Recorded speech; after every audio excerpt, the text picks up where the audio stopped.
My son-in-law thought I was nothing more than an aging relic, an old man too slow to notice, too blind to see. He believed I spent my nights asleep in my chair, deaf to the world, while he prowled like a thief through my home. More than once, I heard his footsteps in the hall outside my door, careful, calculated. I knew the sound of drawers being opened, of my belongings shifted by hands that didn't belong there. He thought I was helpless. That night, he learned otherwise. When he slid open my drawer, expecting the keys to my safe, the darkness betrayed him. His face drained of color, white at first, then a sickly yellow, like the yolk of a cracked egg left too long in the sun. His hands trembled. Whatever he saw in there, whatever truth he stumbled upon, shook him to the bone. And me? I lay perfectly still in the shadows, watching. A smile crept across my lips, hidden in the dark. Dinner that evening had seemed ordinary, quiet, until Charlie's voice shattered the peace. "So, David," he said, his fork hovering midair, "that safe upstairs. What kind of lock does it have?"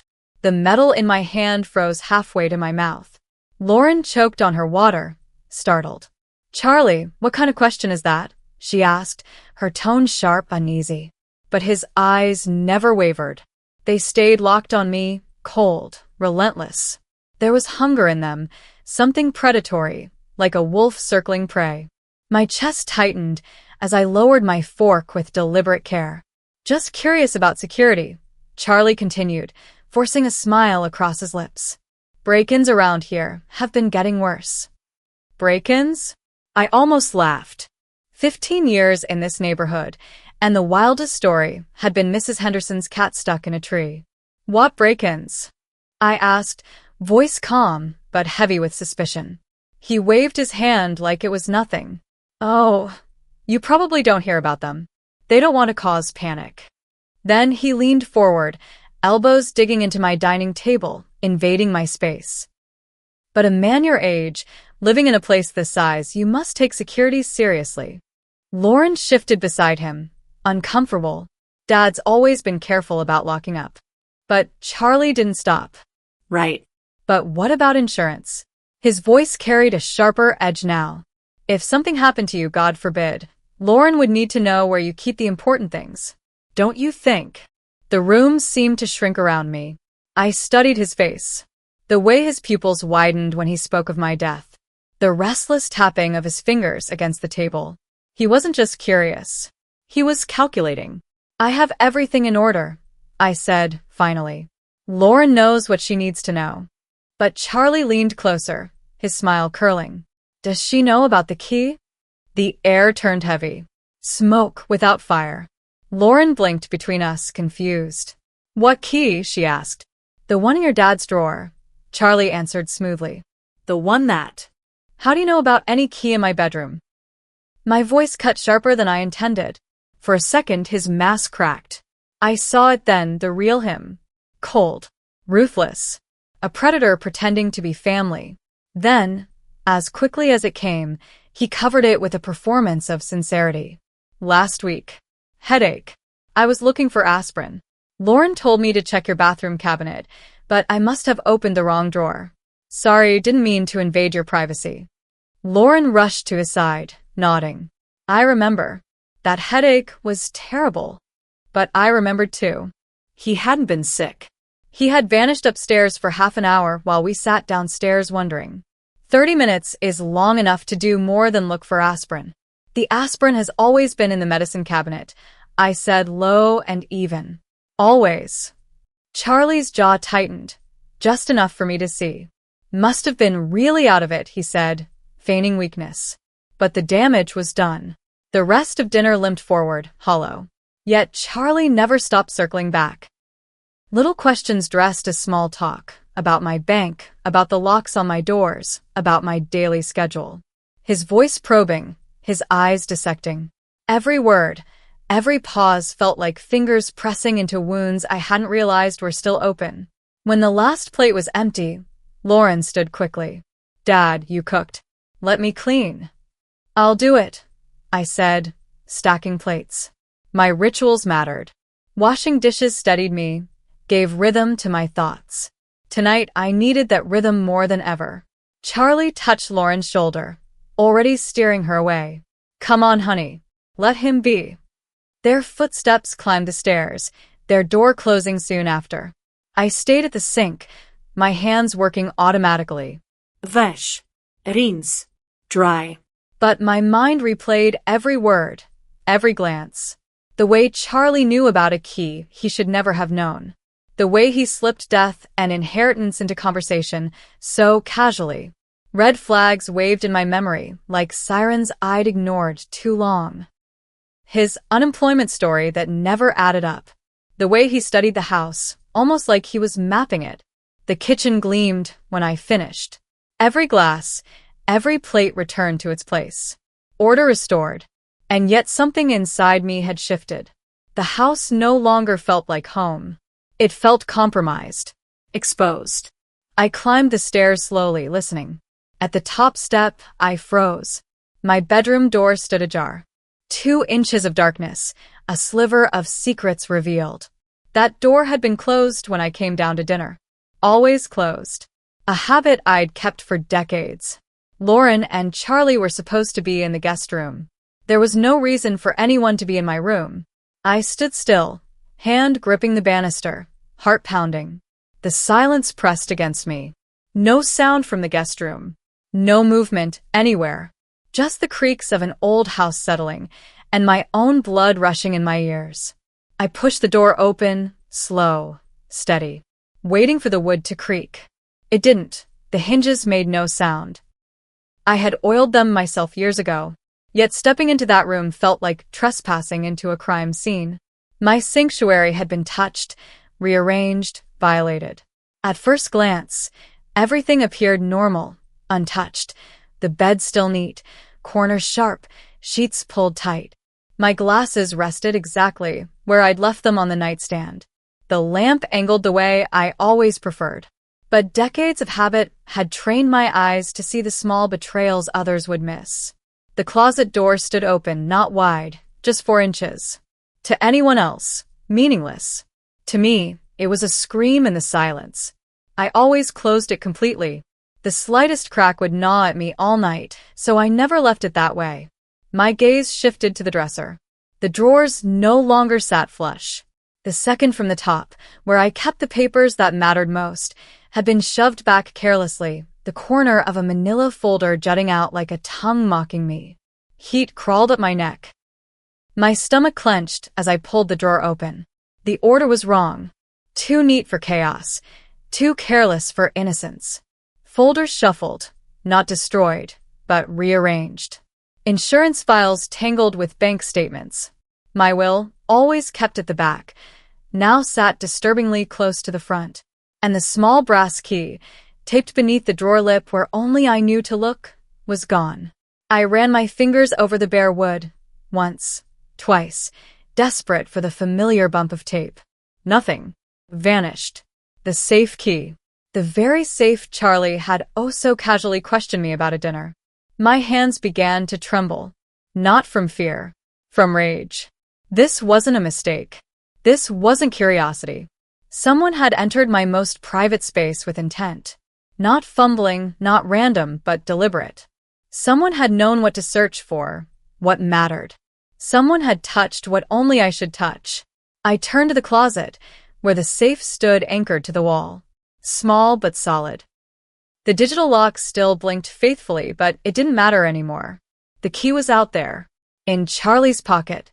The air in that room felt heavy, suffocating. I stood surrounded by decades of my life, records, photos, mementos, and realized they were no longer mine alone. He had handled them, cataloged them, studied them. How many times had he crept in here, while Lauren and I sat downstairs, laughing over dinner unaware? How long had he been planning, memorizing, plotting like a thief casing a store? But Charlie had misjudged me. He had counted on my age, counted on my blindness, assumed I would never notice the shifted drawer, the missing key, the wrong folder. He thought I was another old man too tired to pay attention. He was wrong. I pushed the drawer closed with care, leaving everything exactly as I'd found it. If Charlie believed his violation was invisible, I would let him keep believing. Better that way. Let him play out his plan while I studied his moves. This wasn't unemployment. This wasn't temporary hardship. This was premeditated theft. Cold. Calculated. And the man plotting it was sleeping down the hall with my daughter. I turned off the bedroom light, forcing myself through the steps of my nightly routine. Washing up. Folding clothes. Pulling back the sheets. Every action suddenly felt staged, as if performed for invisible eyes. Was Charlie listening just beyond the wall? Did he suspect I'd noticed? I lay in bed, covers drawn, eyes on the ceiling, but sleep was impossible. My mind spun in circles. The house creaked. The trees outside whispered in the wind. The refrigerator hummed 2 floors down. Every sound sharpened into suspicion. At 11:47 p.m., the sound came. Footsteps. Heavy, deliberate. Crossing the living room below. Not Lauren. Her steps were light, barely audible. This was Charlie. I held my breath, listening. Then, faint but clear, his voice floated up through the thin wood and plaster. "Yeah, it's me. Everyone's asleep." My chest tightened. Midnight. A phone call. Charlie whispering into the dark, confident no one could hear. I slid from bed slowly, careful not to let the mattress groan. The hardwood bit cold against my bare feet as I crept toward the vent in the floor. Old ductwork carried sounds strangely well. Tonight, it carried his betrayal. The old man's definitely loaded. His voice rose clearer, confident. I found bank statements, investments. Serious money. We're talking real wealth. The blood in my veins turned to ice. He wasn't alone. He was reporting. Tomorrow night, Charlie continued, Lauren's at book club, 7 to 9. Perfect timing. I reached for my phone on the nightstand. My hands shook as I opened the voice recorder. Evidence. I needed evidence. I already have the safe key, Charlie bragged. Snatched it tonight at dinner. The old fool keeps everything in there, cash, jewelry, more banking info. The bastard. I pressed record just as his voice sharpened, driven by something darker. Look, I know the timeline's tight, but my gambling debts aren't going anywhere. These guys, they don't wait. You know what I mean? This has to happen now. Gambling debts. Suddenly it all made sense. The story he never told in full. The lies. The desperation hiding beneath the charm. And now the danger. Desperation has a sound. It seeps into a man's voice, sharp and restless, like a cornered animal searching for a way out. That's what I heard in Charlie that night. Not just greed. Not just theft.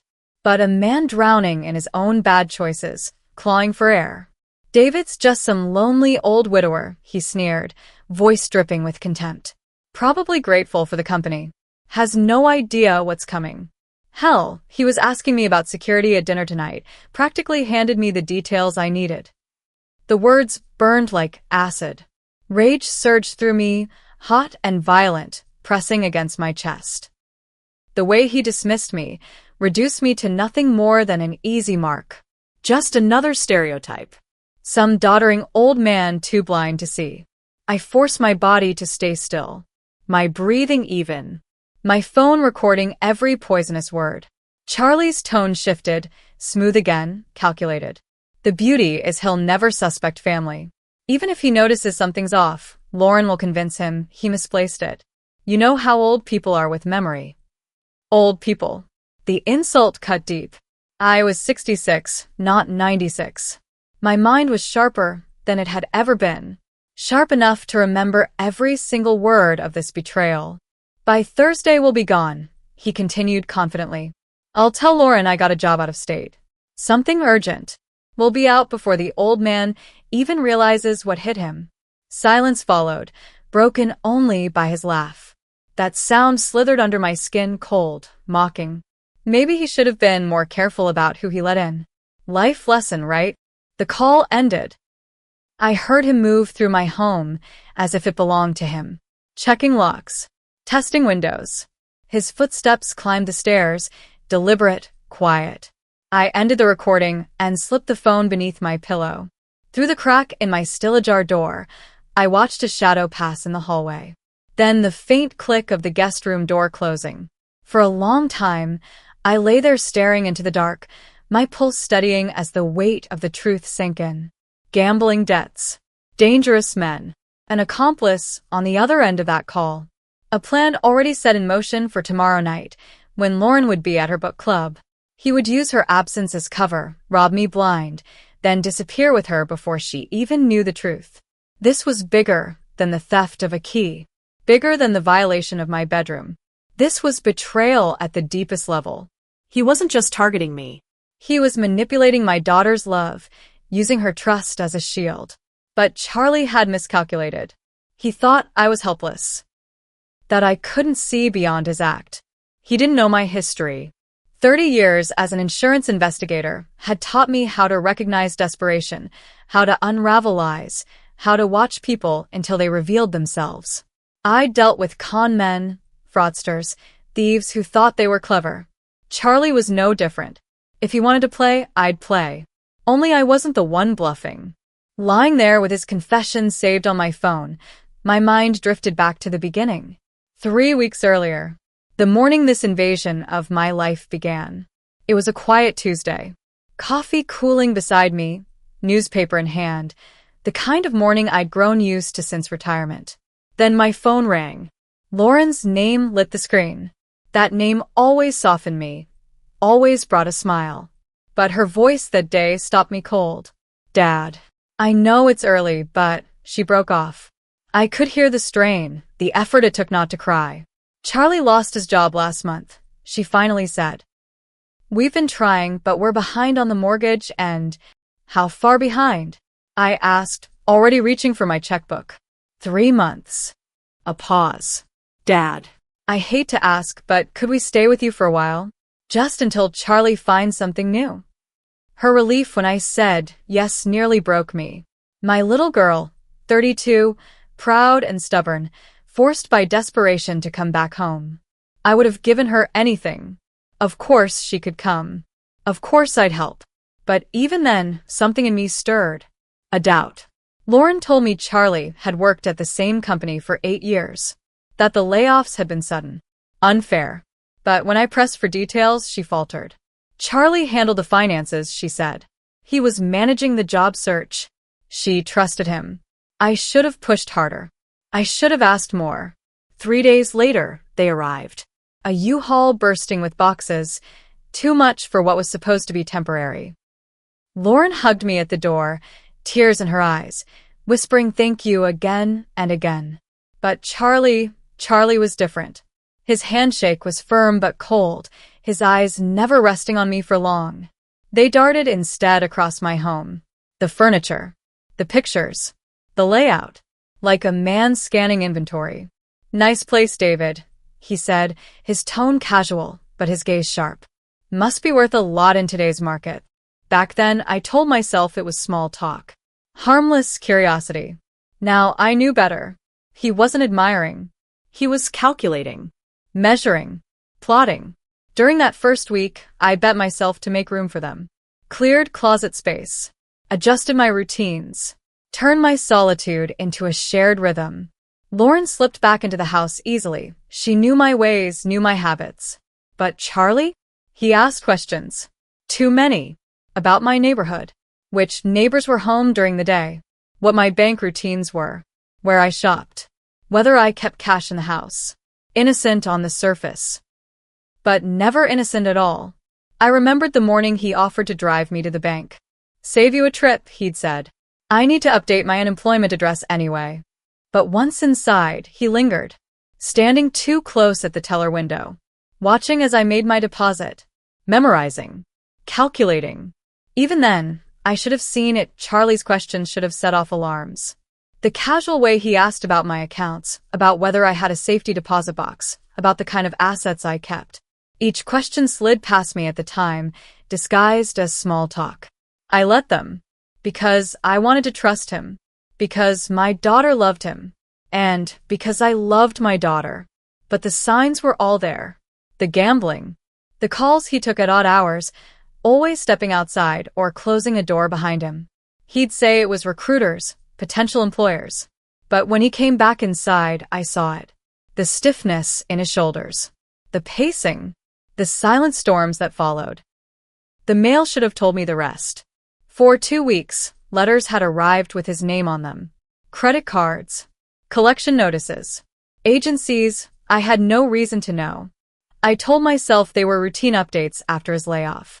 In truth, they were threats, final demands, warnings closing in. Lauren knew none of it. She trusted him completely, swallowed every excuse. When he said the market was tough, she believed him. When he told her he had interviews lined up, she encouraged him. She carried his weight without seeing what it really was, chains of debt pulling both of them under. She didn't realize her husband had turned her childhood home into a target. That she was the shield, the camouflage, the innocent cover. My trusting daughter was being used as the key to the lock. The thought ripped me back into the present. Back to my dark bedroom. My phone hidden beneath my pillow, Charlie's voice trapped inside it, damning him with his own words. 12 hours from now, he meant to rob me. 36 hours from now, he meant to disappear with Lauren, dragging her into the wreckage of his life. But he had misjudged me. Fatally. He thought I was lonely, easy to fool, grateful for company. He thought I was blind. I wasn't. I was deliberate. I was watchful. And I carried 30 years of experience dissecting liars and thieves. Men like him always thought they were the smartest in the room. Men like him always slipped. If he wanted to steal from me, let him try. Tonight, he would discover that not every old man is harmless. Some of us still know how to bite. At 6:30, I rose as always. The recording on my phone felt like a fever dream, but the timestamp told the truth. 12:47 a.m., Charlie's voice clear and cocky, plotting his betrayal. I went downstairs, set the coffee maker, cracked eggs into the pan. Toast. Juice. The routine as steady as a heartbeat. I wanted the morning to feel ordinary, controlled. Lauren appeared first, hair messy, robe tied loosely. She yawned and smiled the way she used to when she was a teenager stumbling into the kitchen. "Morning, sweetheart," I said warmly. "Like a baby," she replied, her voice soft with gratitude. "Thank you again for letting us stay here, Dad." Charlie arrived 20 minutes later, showered, looking fresher than he had in weeks. His eyes carried confidence, the kind of confidence that comes with a plan already in motion. "Beautiful morning," he said, slipping into his chair. "What's everyone got planned for today?" I placed his coffee down carefully. "Oh, the usual. Might run some errands later." His gaze sharpened. "What kind of errands?" "Odds and ends. Hardware store. Maybe the bank." A twitch flickered near his left eye. Barely visible, but I saw it. "The bank," he asked. "Everything okay, financially?" Lauren chuckled lightly. "Dad's always been paranoid about checking his accounts in person. Old habits." "Not paranoid," I corrected gently. "Careful. You can't be too careful these days." Charlie jumped at the line, too eager. "Absolutely right. Identity theft. Online scams. It's a jungle out there for someone your age." There it was again. The dismissal dressed as concern. "Someone your age." He leaned forward, his smile practiced. "Speaking of careful, I've been thinking about your home security. This neighborhood seems quiet, but you never know." "It's perfectly safe," Lauren interjected. "Dad's lived here 15 years without a problem." But Charlie wasn't listening to her. His eyes stayed fixed on me. "Still, a man living alone. Valuable things in the house, it pays to be prepared. You mentioned that safe upstairs. Is that where you keep your important documents?" I took a slow sip of coffee. "Some things, yes." "What about cash?" he pressed. "I mean, if banks went down, if something happened, it's smart to have cash on hand. Emergency funds. Easily accessible." The arrogance stunned me. He was sitting at my table, eating food I cooked, asking me to map out my assets like I was an inventory sheet. "I have what I need," I answered simply. He tried a different angle. "You mentioned being a heavy sleeper last week. That's good. Older folks, sleep is important." I hadn't mentioned anything of the sort, but I nodded. "Oh yes. Once I'm out, I'm gone. Dead to the world." "Especially lately." I've been so tired in the evenings. That's normal, Charlie said quickly. At your age, the body needs more rest. Lauren shot him a sharp look. Charlie, that's rude.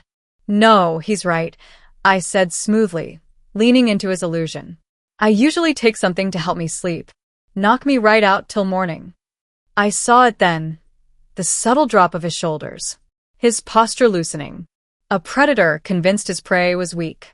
Perfect. Let him think I'd be unconscious tonight. I stood, clearing the dishes. Well, I'll let you two plan your day. I'll probably turn in early tonight. All this family activity has me worn out. Lauren smiled warmly. That sounds perfect, Dad. You deserve the rest. Charlie helped carry plates, and I caught the glance he couldn't quite hide. Toward the stairs. Toward my bedroom. His mind calculating. Measuring. You know, he said casually, I might stay up late tonight. Watch some TV. In the living room. I'm a night owl. Of course he was. I smiled. Make yourself comfortable. The remote's on the coffee table. After breakfast, Charlie announced he had calls to make about job prospects. Lauren went upstairs to organize the guest room. My window had opened. I think I'll run those errands now, I told them. You two enjoy the quiet. As I eased the car down the driveway, I caught sight of him. Charlie. Watching me. Not from the guest room, but from my own bedroom window. His presence there made my grip on the steering wheel tighten until my knuckles went pale. He was rehearsing already, mapping out his entrance, tasting his victory before the crime. Tonight couldn't come soon enough. The hardware store was my first stop, but it wasn't just about supplies. It was about strategy, about focus, about rehearsing every possible angle in my mind. Charlie had revealed his plan over breakfast with all the subtlety of a sledgehammer. Tonight, while I lay drugged and snoring like a helpless old man, he would slip into my bedroom, find the brass key he'd glimpsed weeks ago, and crack open my safe. In his head, it was simple. Clean. Effortless. But what he didn't know was that the game had shifted hours earlier. At 5 that morning, after staring at the ceiling all night with the echo of his phone call still in my head, I'd moved the key. No longer tucked in the dresser, where he thought it lived. No longer within reach of his greedy hands. It was now buried in my kitchen junk drawer, hidden beneath a mess of rubber bands and forgotten twist ties. He could tear my bedroom apart until his fingers bled raw. He'd find nothing. But that wasn't enough for me. Not anymore. I didn't just want to stop him. I wanted him exposed. I wanted proof so undeniable that even Lauren's blind faith couldn't excuse him. I needed him caught in the act, stripped of his lies, humiliated by his own arrogance. I found what I needed in the last place anyone would expect, the party supply aisle. Between pastel balloons and novelty banners, I saw it, a small confetti cannon, the kind people use for gender reveals. Spring-loaded, foolproof, designed to turn a quiet room into chaos in less than a second. Perfect. I grabbed it, and then I saw the glitter. Silver and gold. Ultra fine. The kind that clings forever, that burrows into skin, into fabric, into every corner of a room and refuses to leave. If Charlie wanted to be a thief, he'd wear the uniform. Sparkling, marked, branded by his own attempt at betrayal. Back home, the house was quiet. A note on the counter in Lauren's handwriting told me everything I needed. Gone grocery shopping with Charlie. Back by 2 p.m. Love you. Perfect. 3 hours. Down in my basement workshop, I laid out the cannon on my workbench. The design was so simple, it was almost elegant. A spring, a plunger, a trigger. I stripped out the colorful paper and poured in my glitter mixture, measuring carefully. Enough to blind him in the moment. Enough to coat his face, his hands, his shirt. Enough to leave him shining with guilt long after the act. But the real trick was calibration.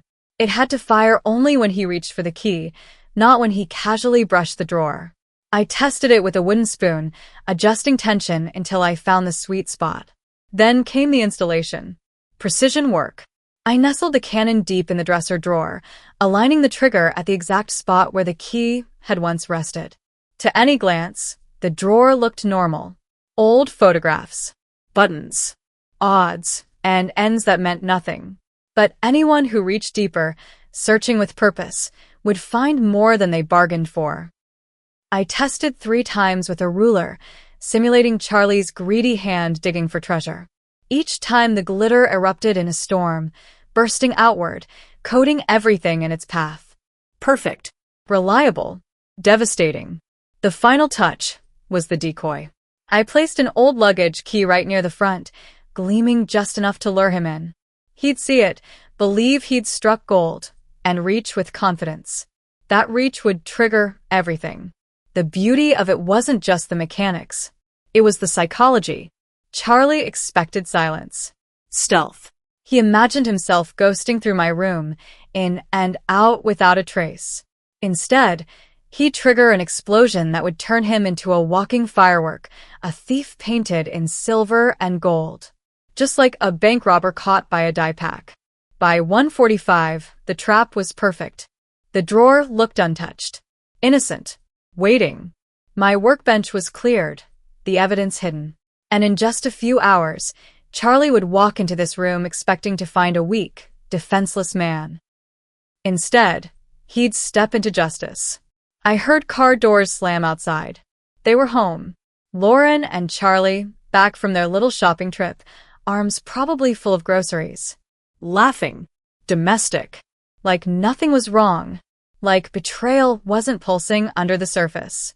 I closed the drawer softly and went downstairs with a grandfather's smile pasted on my face. Tonight, the stage was set. After lunch, I stood and announced lightly, "I need to run a quick errand. Won't be long." Lauren looked up from unpacking bags. "Need help with anything, Dad?" "Just the electronics store." "You two relax. You've done enough for today." Charlie barely lifted his eyes from his phone. But I caught it, the flicker, the calculation, the confirmation that the old man had routines, patterns, blind spots. He thought he knew me. He thought I was easy. The clerk at Best Buy was a young man named Marcus. Patient. Helpful. He didn't even flinch when I told him I needed a camera for my bedroom. "A lot of break-ins in your area?" he asked. "Something like that," I said. I told him what I needed: small, discreet, wireless, night vision, motion detection. Marcus walked me through options, demonstrating features, showing me how the app worked in real time. I chose a compact model, no bigger than a deck of cards, with 8 hours of battery and magnetic mounting. Perfect. A hidden eye that would capture everything. I paid cash. Tucked the box into the passenger seat like it was a weapon because that's what it was. Evidence. The piece that would nail Charlie to the wall. Back home, they were curled up on the couch, watching TV like any normal couple staying in a family home. A picture of comfort. A picture of lies. "Just going to rest for a bit," I told them, climbing the stairs. All this running around's caught up with me. In my room, I shut the door, opened the box, and got to work. The camera had to be flawless. Invisible, silent, merciless. It needed to catch everything. Charlie creeping toward my dresser, the moment his fingers reached for what he thought was the key, and the blast of glitter that would baptize him in humiliation. A thief's coronation, preserved forever. I tested angles through the app on my phone, walking back and forth across the room as if I were Charlie. The top of the bookshelf, wrong. Too high, too steep. Behind the lamp, too obvious. Anyone glancing over would see it. Finally, I found it. The nightstand. I tucked it between 2 thick hardcovers, their spines black enough to swallow the camera whole. From there, the lens pointed cleanly across the room, framing both the dresser and the heart of the space. The magnetic mount clung tight, immovable. Unless someone was deliberately searching for surveillance, it might as well have been air. I spent 20 minutes fine-tuning. A tilt here, a fraction of an inch there. Through the app, I checked again and again. The coverage was perfect. The motion sensor was dialed, just right. Sensitive to the sound of footsteps, but not fooled by the creaks of an old house. I switched it to motion-only mode to save the battery. The readout promised at least 8 hours. Enough to cover the window of Charlie's plan. Enough to see him through. I tested night vision. Turned off the lights, shut the door, and stared at my phone. The room bloomed in infrared clarity. The bed. the dresser, the drawer. Every detail sharp. If Charlie stepped foot in here, his face would glow on my screen like a confession. I checked the microphone, whispered a few words. The playback was crisp, every syllable distinct. If Charlie muttered to himself, panic, greed, fear, I'd have it. Not just video. Not just glitter. Words. Evidence. The elegance of the setup struck me. He'd enter expecting silence, darkness, power. Instead, he'd walk into a stage lit by technology, every step recorded, every gesture preserved. The glitter blast would be the finale, but the true masterpiece would be his downfall captured from the very first second. I rearranged the books, covering every edge of the camera until it vanished into the room's background. Then I stepped back, looked at the space with a stranger's eyes. Just an old man's bedroom. A nightstand stacked with books. A dresser filled with memories. Innocent. Deceptive. Deadly. From downstairs came the low murmur of voices. Lauren. Charlie. Talking quietly, like a couple easing into the evening. Maybe laughing, maybe planning. Charlie calculating the hours, rehearsing his theft as if it were already done. He didn't know his window of opportunity was nothing but a trap door, ready to swing beneath him. I checked the feed one more time. Crisp. Steady. Battery full. A red recording at the corner of the screen. Tonight, Charlie would expose himself. And I'd have every frame in high definition. Dinner passed without sparks. Lauren filled the table with chatter about neighborhood changes, her voice light, easy. Charlie scrolled on his phone, restless, barely pretending to care. I played my part, weary grandfather, nodding, smiling, pushing food around my plate. By 8 o'clock, we drifted into the living room. Lauren curled on the couch with a novel. I sank into my old armchair, rubbing my temples for effect. Long day, I muttered. Think I'll turn in early. That's when Charlie moved. He snapped his eyes up from his phone. Actually, David, he said, his tone wrapped in fake casualness, I was hoping we could share a drink first. A little bonding time. Father-in-law, son-in-law. The words were smooth, but the timing gave him away. He'd been waiting, practicing. That's sweet, Lauren chimed in without looking up. You two should spend more time together. Charlie leaned forward, pushing harder. I was thinking about that bottle of Macallan I saw in your kitchen. Premium stuff. Perfect for a nightcap. I kept my face steady, but inside, I was fascinated. Every detail, the timing, the mention of the expensive whiskey, it was rehearsed.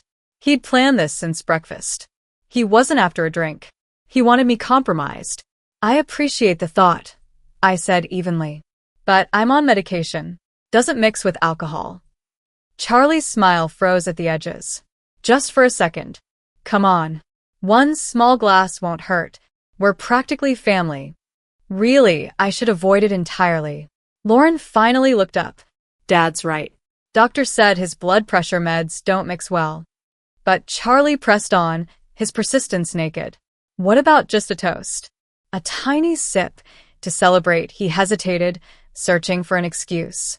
To family, that persistence told me everything. A normal man would have dropped it after the first refusal. He couldn't. He needed me to drink. Needed me drugged, unconscious, defenseless. I'll tell you what, he said suddenly standing.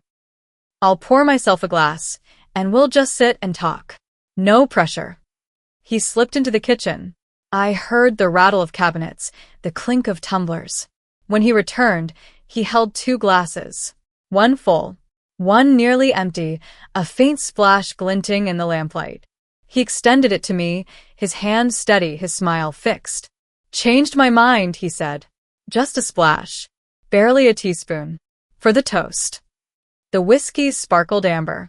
Perfectly harmless to anyone else. But I'd worked 30 years chasing fraud, lies, desperate men. And desperation always showed its cracks. Charlie, I said quietly, I really can't. One sip, he urged. Lauren, tell your father it won't kill him. Lauren froze, glancing between us. She felt it, the tension she couldn't name. If Dad says no, maybe you should respect that. Charlie's jaw twitched. The mask slipped. For the briefest second, I saw him bare. Frustration, calculation, a flicker of panic. Then it was gone. You know what? I said, rising slowly, carefully. I'm more tired than I thought. I'll take one of those pills and call it a night. And in that instant, his posture shifted. Sleeping pills, I told him, letting my voice drop with weariness. Doctor prescribed them last month. Strong ones. Knock me out cold until morning. The change in Charlie's face was immediate. Relief washed over him like a tide finally breaking. He smiled, almost too quickly. That sounds perfect. You need your rest. Lauren leaned in and kissed my cheek. Sweet dreams, Dad. See you in the morning. I climbed the stairs with the deliberate slowness of age. My hand clung to the railing. My shoulders sagged. At the landing, I turned back down the stairs, forcing a faint smile. Don't stay up too late, you two. Charlie, help yourself to anything in the kitchen. Thanks, David. Sleep well. His voice carried an ease I didn't miss. He thought his plan was safe. In my room, I went through the motions of bedtime. Changing clothes, brushing my teeth, turning back the covers. But every action was theater. Behind the act, I checked what mattered. The angle of the camera, the readiness of the glitter trap, the tiny red light glowing on my phone. Everything was perfect. I turned off the lamp, but I didn't get under the sheets. Instead, I stretched out on the bed fully clothed, positioned so the crack in the door gave me a slice of the hallway. From downstairs came the hum of the TV, their low voices blending into background noise. Then, after a while, Lauren's footsteps on the stairs. A door closing softly, the guest room. Charlie stayed behind, waiting, calculating, counting down the minutes until the pills took effect. I checked my phone. 9:47 p.m. The camera feed glowed in crisp night vision. My room, empty, quiet, staged like a trap waiting for prey. The house settled into silence. I didn't move. Hours passed. At 2:43 a.m., it came, the creak of the first stair. I'd been lying there for hours, breathing slow and steady, rehearsing unconsciousness. My phone screen showed the same view. The waiting dresser, the waiting trap. Charlie climbed carefully, almost gracefully. He avoided the steps that groaned, steps he'd memorized during 3 weeks of living here. He knew the sounds of this house like a burglar knows locks. Outside my room, the floorboard whispered. Then nothing. He was listening, testing, making sure the pills had buried me deep. I let my chest rise and fall with practiced rhythm. The performance of a lifetime. My daughter's future hung in the balance. The doorknob turned. Slow. Deliberate. A silhouette filled the doorway, a shadow cut from darkness and backlit by the faint nightlight in the hall. He froze there, staring at me. 30 seconds. 40. Watching. Waiting. My body lay motionless, the perfect imitation of sedation. Satisfied, he stepped inside. Now his movements changed, quiet, confident, predatory. He wore dark clothes, blending into the room.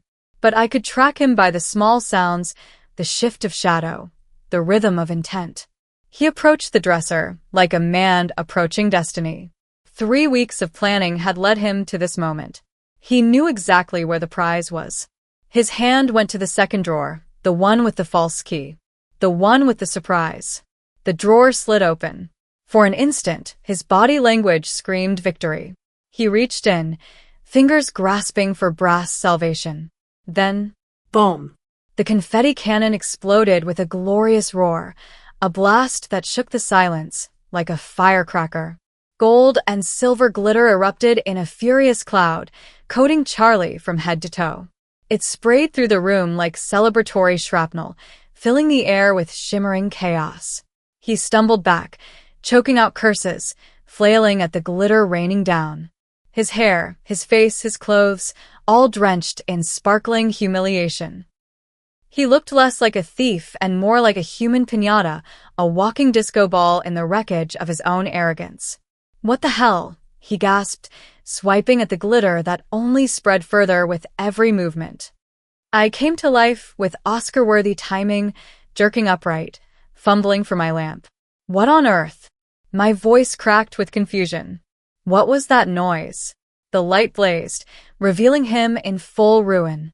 He stood frozen by the dresser, covered head to toe in glitter, the false key clenched in his hand. Charlie? I blinked, feigning bewilderment. What are you doing in my bedroom? His mouth opened. Closed. Opened again.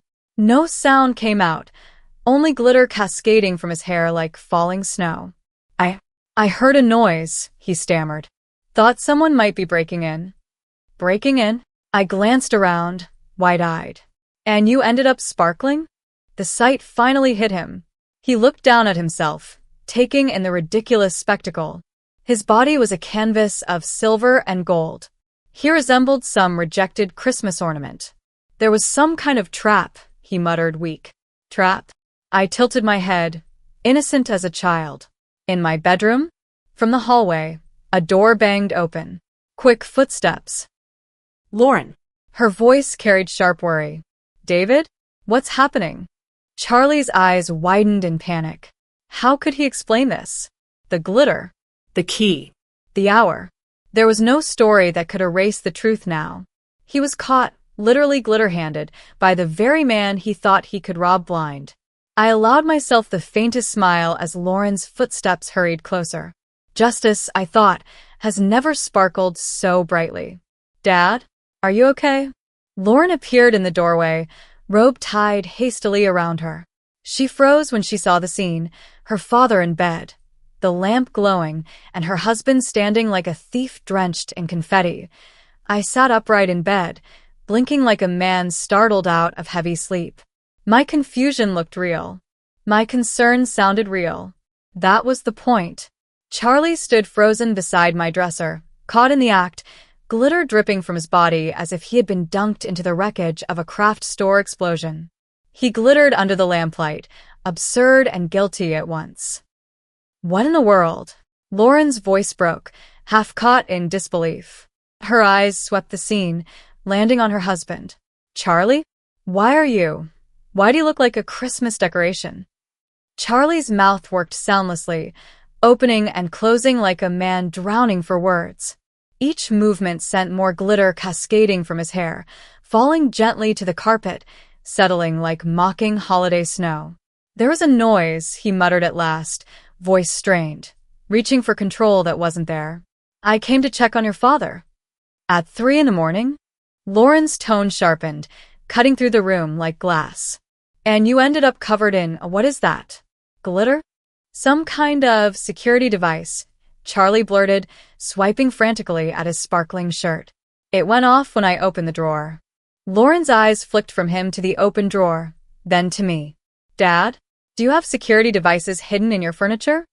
I shook my head slowly, maintaining my mask of weary confusion. Not that I know of, sweetheart. I was sound asleep until that explosion woke me. Her eyes narrowed. The suspicion in her voice was new, protective, sharper than I'd ever heard it. Then why were you in his dresser drawer, Charlie? The weight of the question made him falter. His story unraveled in real time. I was looking for something to help you sleep. You were restless earlier. I thought David might have some extra sleep aids. Lauren arched her brow. In his bedroom dresser? Really? Charlie gestured toward the drawer, weakly, more glitter falling to the floor with every move. I thought maybe. Charlie, I said gently, voice laced with quiet steel. My medications are in the bathroom cabinet. They've always been there. The silence that followed was heavy, suffocating. Lauren's expression shifted as her mind worked, confusion giving way to something colder, harder. So let me understand this, she said, each word deliberate. You left our bed at 3 a.m, came into my father's room while he was sleeping, and opened his private drawer, looking for medicine you knew wasn't there? It's not like that, Charlie insisted, panic lacing his words. Then what is it like? Lauren's voice rose, trembling with both anger and disbelief. Because from where I'm standing, It looks like my husband was going through my father's belongings in the middle of the night. Charlie's desperation deepened. Lauren, you have to understand, I was just trying to help. Help with what, exactly? I interjected, calm but piercing. What were you hoping to find in that drawer? His eyes flicked wildly between us. The question hovered in the air like a blade. He swallowed hard. I was confused. I thought I heard someone breaking in. Breaking in? Lauren repeated, flat and cold. So, your first instinct was to search my father's dresser? I wasn't searching. Then what do you call opening his drawer? Charlie's glitter-stained hands clenched into fists, frustration and fear boiling together. Why are you interrogating me like this? I'm your husband. That word, husband, landed like a stone between them. Lauren recoiled slightly, as if the very claim weighed her down. I saw the moment her face shifted. The last traces of trust in her eyes dimmed, turning into something else. Protective suspicion. Not for him. For me. You're right, she whispered, voice steady, controlled. You are my husband. Which is exactly why I'm asking you to explain why you're standing in my father's bedroom at 3 a.m, covered in glitter, with your hand in his private drawer. Charlie's body sagged. He looked trapped, cornered, drowning in the evidence that fell from his clothes with every breath. I can explain everything, he said desperately. Then please do, Lauren demanded, arms crossing tightly over her chest. Because right now, I'm very confused about what my husband is doing in here. I watched her face. Watched the moment when her protective instincts shifted entirely. She was no longer shielding him. She was shielding me. Charlie saw it too. His voice cracked with panic. Lauren, you have to trust me. But trust, once fractured, doesn't return with words. And glitter doesn't lie. Lauren's gaze held steady, her mind working, processing, analyzing, forcing herself to face what her heart resisted. Charlie, she said finally slowly, I need you to tell me the truth. Right now. What were you really doing in my father's bedroom? He opened his mouth. Nothing. I knew the moment had arrived. My daughter deserved more than his excuses. She deserved the truth. Lauren, I said softly, reaching for the phone on my nightstand. There's something you need to hear. Charlie's face went pale under the glitter, his body stiffening. David, don't. Don't what?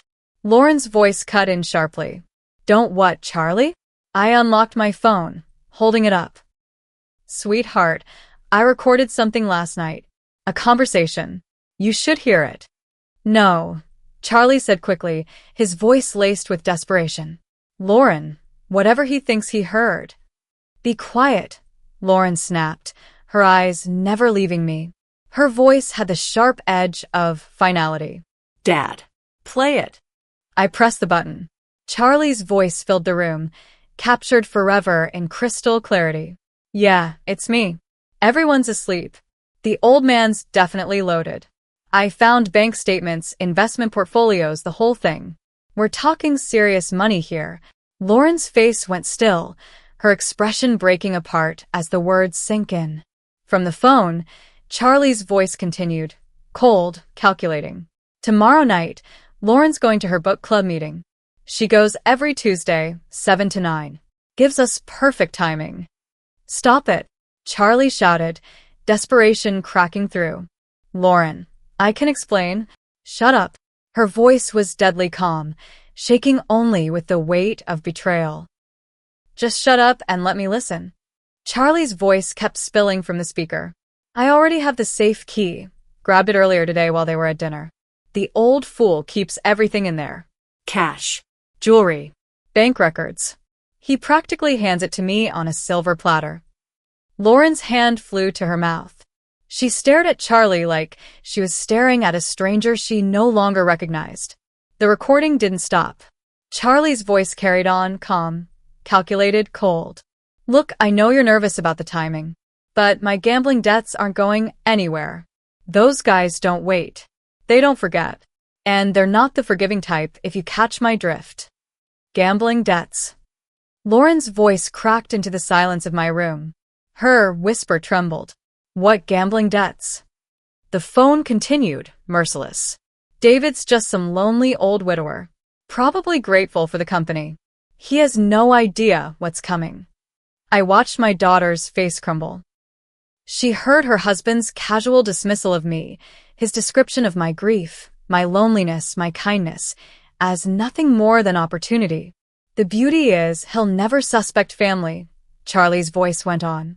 Even if he notices something missing, Lauren will convince him he just misplaced it. Old people, and their memory, you know how it is. Lauren gasped as if she'd been struck in the chest. Her husband wasn't just plotting theft. He was planning to weaponize her trust against her father. Trust me, the recording continued. By Thursday, we'll be clear. I'll tell Lauren we've got a sudden job offer out of state, urgent, can't wait. We'll be gone before the old man realizes what happened. I stopped the recording. The silence that followed pressed heavy on every corner of the room. Lauren stared at Charlie, tears breaking free. Her voice was a whisper barely holding together. Gambling debts? You were going to rob my father? Lauren, listen. You called him a lonely old fool. Her voice broke, louder now, fueled by pain. You were going to steal from him and disappear, dragging me with you as your cover story. Charlie tried to move toward her, hands out in weak defense, but she recoiled like his very presence burned. How much? She demanded. It doesn't matter. How much? Her voice snapped like a whip. His shoulders collapsed. 47,000. Her knees buckled. She caught herself on the doorframe, staring at the man she once promised forever to. You've been lying for months. About the job. About our finances. About why we had to stay here. About everything. I was trying to protect you. Protect me? Her voice rose to a shout. By planning to rob my father? By using me as your alibi while you destroyed the man who raised me? Lauren, we can fix this. No, her spine straightened. Steel entered her voice. No, we can't. You planned to victimize my father. You mocked him. You wanted me to believe he was losing his memory while you pocketed his savings. She looked at him as if the very sight sickened her. Get out. Get out of my father's house. Now. For the first time since I'd known him, Charlie had nothing to say. He stood in stunned silence, glitter still shedding from his clothes like tarnished snow. But then his face hardened. His voice turned ugly. This isn't finished. Half of everything we own is mine. I'll get my share. You mean half of our debt? Lauren's tone was icy, razor sharp. Because that's all we have, Charlie. Debt. Gambling debt I never even knew existed. I'll fight you in court. With what money? She stepped toward him, fearless. You just confessed you owe 47 grand to dangerous men. What exactly are you going to fight me with? His bravado crumbled. His eyes turned on me, full of hate. This is your fault, old man. You turned her against me. No, Lauren answered firmly, standing tall beside me. You did that yourself. When you chose theft instead of honesty.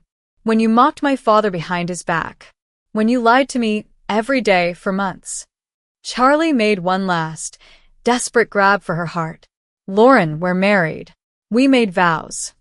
You broke them, she snapped, pointing to the door. When you plan to rob my family. Pack your things and get out. And I watched the moment he finally understood. The game was over. No more tricks. No more manipulation. He had condemned himself with his own words. He left without another word, glitter trailing him like a scarlet letter, proof of his guilt. From down the hall came the angry sounds of bags being stuffed with clothes. Lauren collapsed into the chair beside my bed, exhausted, broken. Dad, I'm so sorry. I brought him into your home. I put you in danger. Sweetheart, I said softly. You couldn't have known. I should have seen it. The calls. The questions about your money. All the signs. She looked up at me with red-rimmed eyes. How long have you known? Since 2 nights ago. I heard the call. I knew I had to protect us both.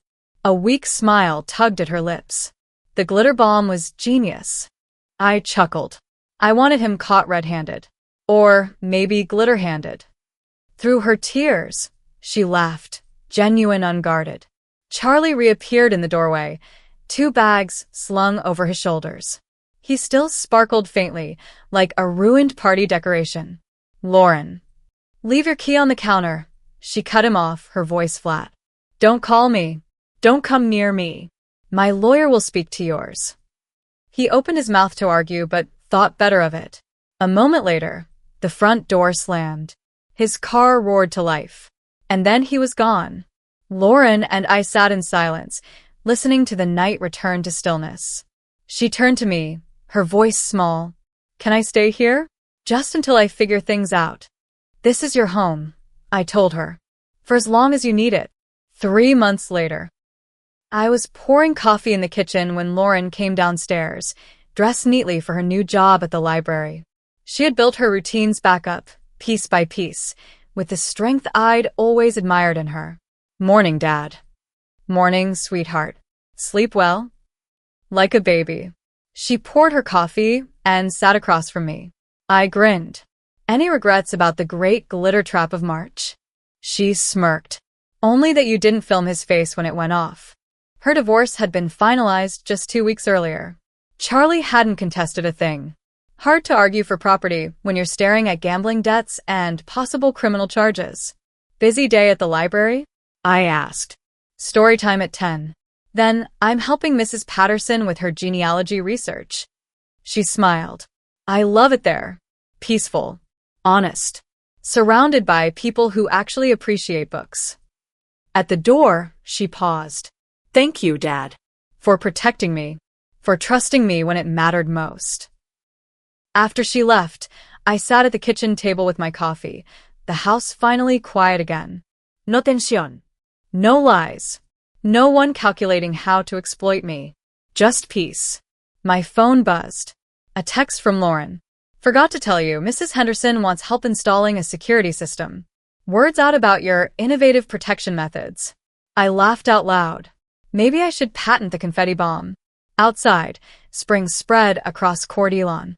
My neighborhood looked the same as always, safe, steady, calm. Sometimes justice comes through courts. Sometimes through police. And sometimes it comes from trusting your instincts, setting the right trap, and letting people reveal who they really are. And sometimes justice sparkles. My son sat at the long oak table during the reading of the will, arms folded, his lips curled in that smug little grin I'd seen too many times before. He was certain I'd leave empty-handed, certain that his mother's $34 million fortune would slip right past me, as if I'd been erased from her story. He was already imagining the life he'd live without me in it. But then the lawyer read a single line. Just one. And in that moment, the grin on Dustin's face collapsed. His whole body shook as he erupted, screaming so loud the paneled walls trembled. But let me take you back.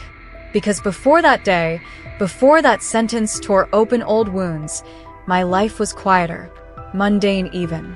The coffee cup slipped from my hand and shattered against the linoleum floor, scattering brown liquid and porcelain across the kitchen tiles. Mrs. Henderson's voice pierced the thin apartment wall like a blade. "Your damn sprinklers are drowning my begonias again, Jerry. Same fight, different morning." I dropped to my knees, towel in hand, mopping up the mess. 65 years old, and still cleaning up disasters, some mine, most not. The sprinkler system I'd installed last month had a faulty joint, spitting water into Eleanor Henderson's yard every third day like clockwork. I'd explained it to her, promised I was waiting on the plumber, but patience wasn't her gift. And Eleanor never whispered. The phone rang. I ignored it.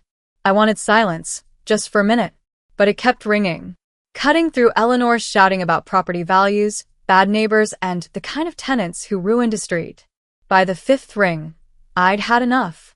Tossing the damp towel into the sink, I answered. "Jerry Flores speaking." "Mr. Flores?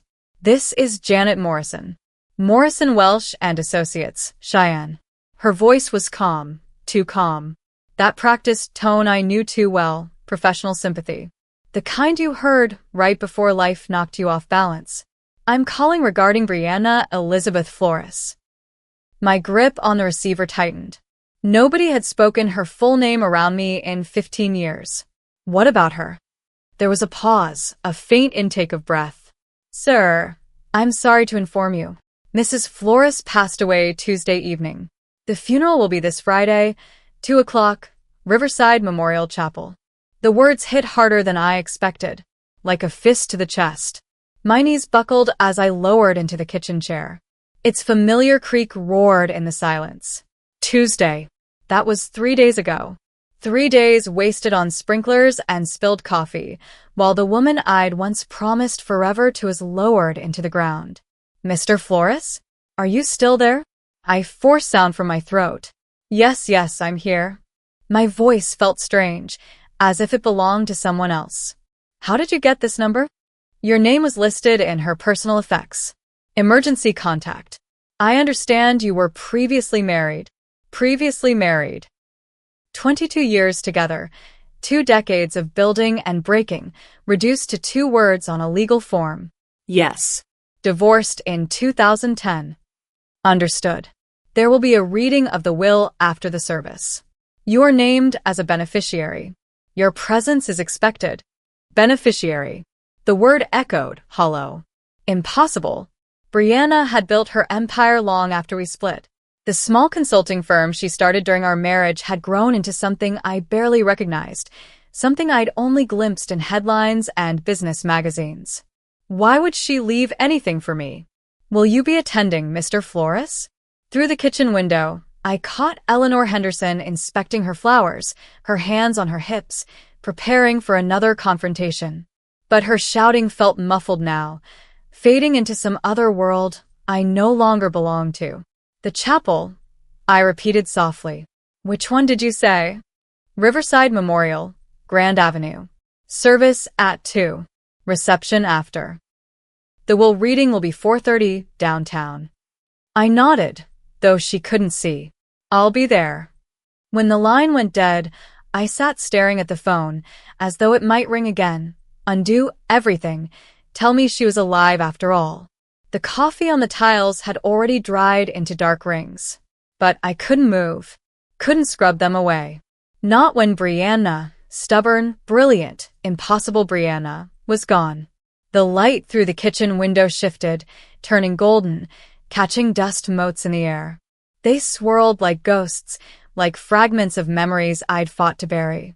Her name echoed in my head, Brianna Elizabeth Flores, every syllable dragging me backward through the years.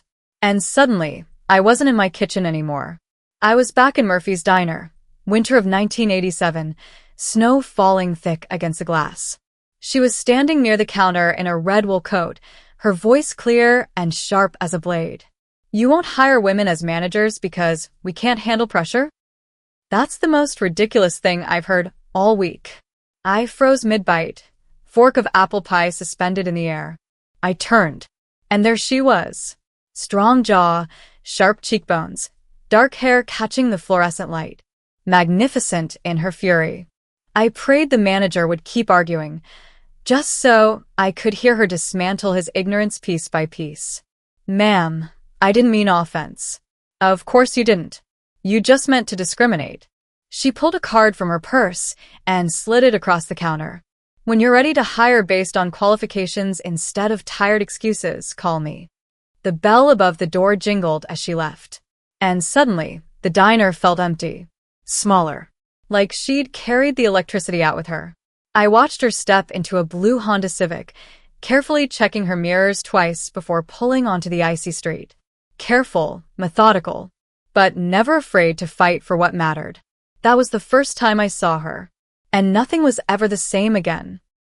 That one's trouble, the manager muttered, not even lowering his voice. The words floated over the half-empty diner like smoke. I stood, slid a $5 bill beside my half-eaten pie, and surprised myself with what I said next. No. That one's extraordinary. The counter was bare now, except for the card she'd left behind. Brianna Chun, business consultant. I stared at the print, memorizing every digit of the number. Slipping it into my pocket, I stepped outside into the February night. The wind cut through my coat, sharp and merciless, but it couldn't touch the heat I carried inside me. It took 3 days to build the courage. 3 days of pacing my apartment, rehearsing words that always sounded wrong. Finally, with my hands trembling, I dialed. She answered on the second ring. Brianna Chen. I swallowed. This is Jerry Flores. We haven't met, but I saw you at Murphy's Diner Friday night. Silence. Then a small pause, like she was weighing something. Oh, she said finally, amusement in her tone. The man with the apple pie. You defended my honor to the manager. You heard that. I was outside, getting my gloves from the car. I also noticed you left a generous tip. Her voice softened, warmed. I could hear the smile through the line. So, Jerry Flores, what can I do for you? I didn't let myself overthink. Have dinner with me. Somewhere better than Murphy's. A longer pause. My pulse thundered. Are you asking me on a date? Or do you need business consulting? Definitely a date. Though if you have advice on how to convince beautiful women to say yes, I could use the consultation. She laughed. A real laugh. Unrestrained, alive. Not the polite kind women give when they want to move on. This was different. Saturday night, she said finally. Romano's. 3rd Street. 7 o'clock. I arrived early, nerves buzzing. And then she walked in. The same red coat, but underneath, a black dress that stole the air from my lungs. We sat across from each other, and the hours disappeared. We talked about everything but business. Her childhood in California, my years at the power plant, the movies that shaped us, the books that stayed on our shelves. She listened like it mattered. She laughed at my story of flooding my apartment while fixing a faucet, and in that laugh, I knew. I was falling. 6 months later, I proposed in the same diner where we first met. Slid a ring across the counter where she'd once left her business card. Marry me, Brianna Chen. Make me the luckiest man in Wyoming. She didn't even let me finish. Yes. Our wedding day glowed with September light. Skies, so clear they looked painted. She wore her grandmother's gown, carefully altered to her frame, and carried wildflowers we'd gathered that very morning. My hands shook slipping the ring onto her finger, but her whisper steadied me. Forever. I believed her with everything in me. Dustin was born 2 years later. A red-faced miracle, his cry filling the sterile hospital room with purpose. I watched Brianna cradle him, fierce and tender at the same time, and thought, this is it. This is everything. But even then, while she held our son like the world began and ended in that moment, her eyes flickered to a business magazine left on the nightstand. Just for a second. But I noticed. As Dustin grew, those seconds stretched into hours. At 7, Brianna bought him a computer, worth more than my monthly paycheck. Not a toy. A real machine. He needs to understand technology, she said, watching him navigate programs I didn't even recognize. The future belongs to kids who think digitally. I suggested teaching him to fish instead. She laughed, but the sound had no warmth. By then, we'd moved to Hillcrest Avenue, a house with 3 bathrooms, polished floors, and a kitchen island larger than the living room of our old apartment. Brianna's consulting firm had secured a massive mining contract, and money poured in like water from a broken pipe. Suddenly, we had a housekeeper. A fridge that spit ice through the door. Dustin's bedroom looked like the showroom of a toy store. Isn't this wonderful? Brianna asked one evening, motioning proudly at our new dining room. Crystal chandelier glittering, a table that could seat 12. We can finally entertain properly. I miss the old table. The scarred wood. The dents from Dustin's crayons. The coffee stains from our late-night talks. This new one was flawless. Too flawless. It showed every fingerprint. Demanded coasters and rules. And soon, the guests came. Business associates. Clients. Couples with expensive suits and carefully rehearsed laughter. Their talk revolved around markets and investments, words I didn't understand. I wore my best shirt and tried, but I felt like a foreigner in my own home. Jerry works at the power plant, Brianna would say when asked. But her voice carried something new. Not pride. An apology. As though my life's work needed an excuse. Meanwhile, Dustin thrived. At 10, he talked programming with her colleagues. At 12, he critiqued wine at restaurants I couldn't afford without Brianna. At 14, he rolled his eyes when I suggested camping trips. He preferred business conferences in Denver, Salt Lake City. Dad doesn't understand. He'd sigh, dismissive. Like I was some relic of a world that no longer mattered. The first real fight came on his 15th birthday. Brianna planned an event that looked like a corporate gala, caterers, entertainers, guest lists full of clients and their polished children. I wanted a barbecue in the backyard. A few friends from school. Something simple. Something real. This is embarrassing, I told her the night before, watching servers assemble extravagant flower arrangements. He's 15, not 50. She didn't even look up. He's growing up in a different world than we did, Jerry. She adjusted a centerpiece with the same precision she used in contract negotiations. These connections matter, Brianna told me that night. These relationships will shape his future. What about just being a kid? I asked. My voice cracked, softer than I wanted it to be. She turned to face me, and for the first time in years, the warmth I'd once known in her eyes was gone, replaced by something harder. Colder. Calculation. Being just a kid is a luxury we can't afford to give him. The world is competitive, Jerry. Either we prepare him to win, or we prepare him to lose. Her words clung to me. I thought about my own 15th birthday. A fishing trip with my father. A cake baked by my mother, presents wrapped in newspaper comics. Simple. Imperfect. Beautiful. It was enough. It was everything. By Brianna's standards, Dustin's party was flawless. Catered food, music, polished guests. He dazzled the adults, slipped easily into their conversations, and unwrapped gifts that screamed wealth, designer jackets, a mountain bike worth more than my first car, even a laptop computer. Everyone called him charming. Everyone said he had a bright future. But then I caught him by the pool, standing alone, his shoulders tight. His eyes had that faraway look, like he didn't belong in the middle of all the glitter. You okay, buddy? I asked. He straightened instantly, mask sliding back into place. Of course. Why wouldn't I be? His voice carried that breezy confidence Brianna had been coaching into him. But for a moment, just one flicker, I saw the little boy underneath. Lost. Confused. Still searching for a childhood he was never allowed to have. And it broke me. That night marked the beginning of the end. I didn't see it then. But looking back, that was the line we crossed. After that came 10 years of slow-motion collapse. A landslide I could see from the bottom of the mountain. Inevitable, destructive, impossible to stop. Brianna's business consumed her. Piece by piece. Weekend dinners turned into conference calls. Vacations vanished, erased by urgent client needs. Dustin's school events always competed with board meetings, and the board meetings always won. When I protested, her answer was always the same. You don't understand the pressure I'm under. This business supports our lifestyle. Someone has to make the hard choices. But I did understand pressure. I lived it every day, making sure the power plant kept the grid alive, that homes and hospitals lit up when people flipped their switches. My pressure served the community. Hers served only herself. By the time Dustin finished high school, I hardly knew him anymore.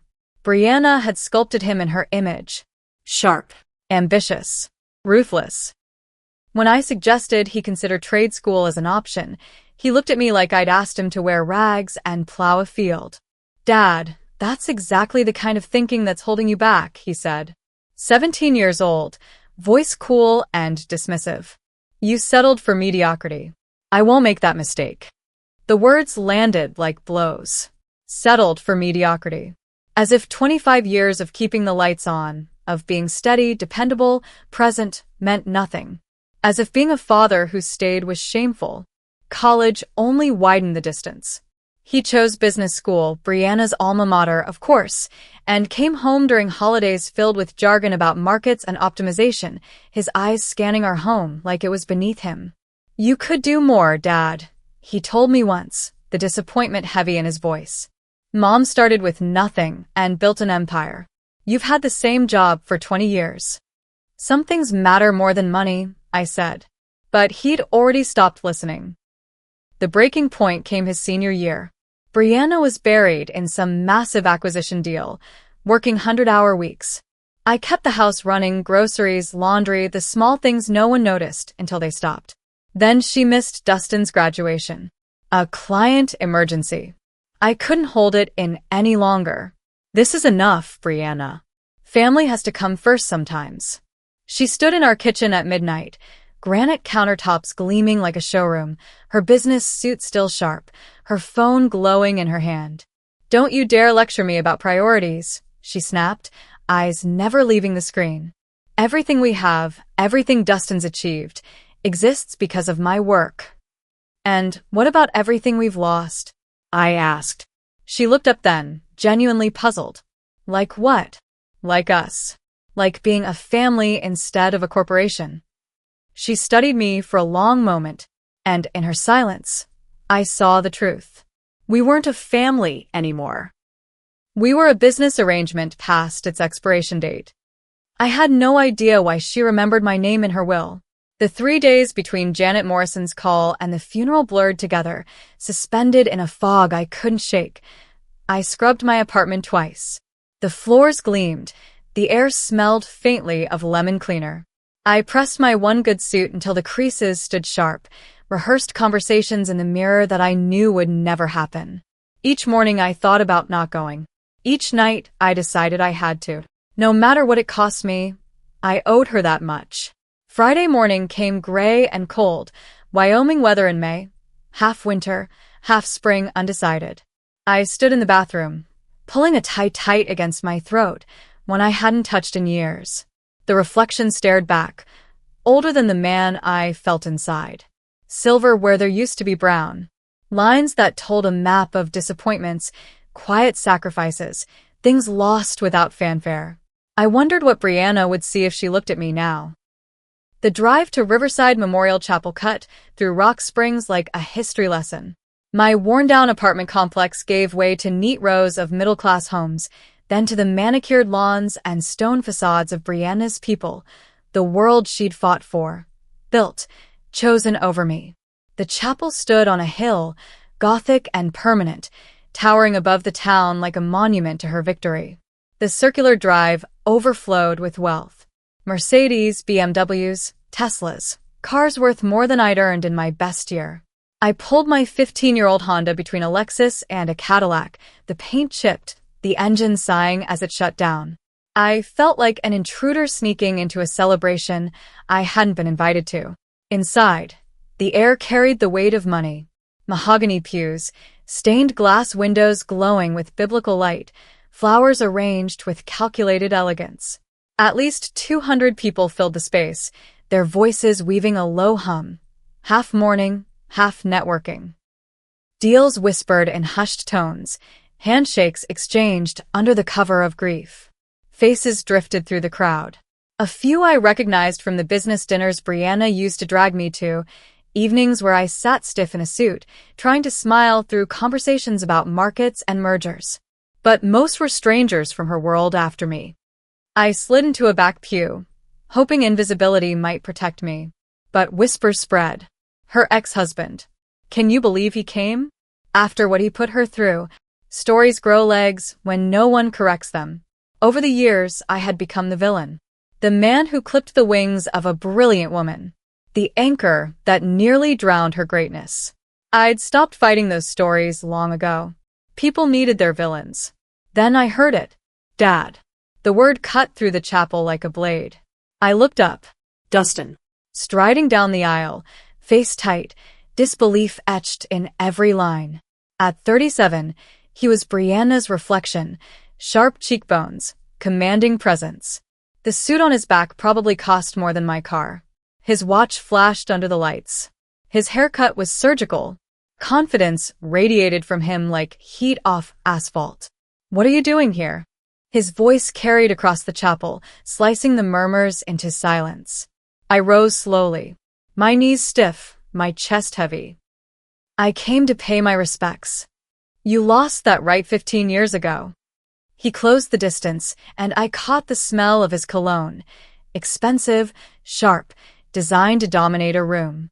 She wouldn't want you here. Maybe not, I admitted. But I needed to be here. For what? To ease your conscience? To put on a show for people who already know what kind of husband you were? The room held its breath. 200 eyes locked on us, hungry for spectacle. Judgment pressed in like a familiar fog. But this time, I felt different. I had nothing left to lose. I'm not here to cause trouble, Dustin, I said, my voice steady. I'll sit in the back.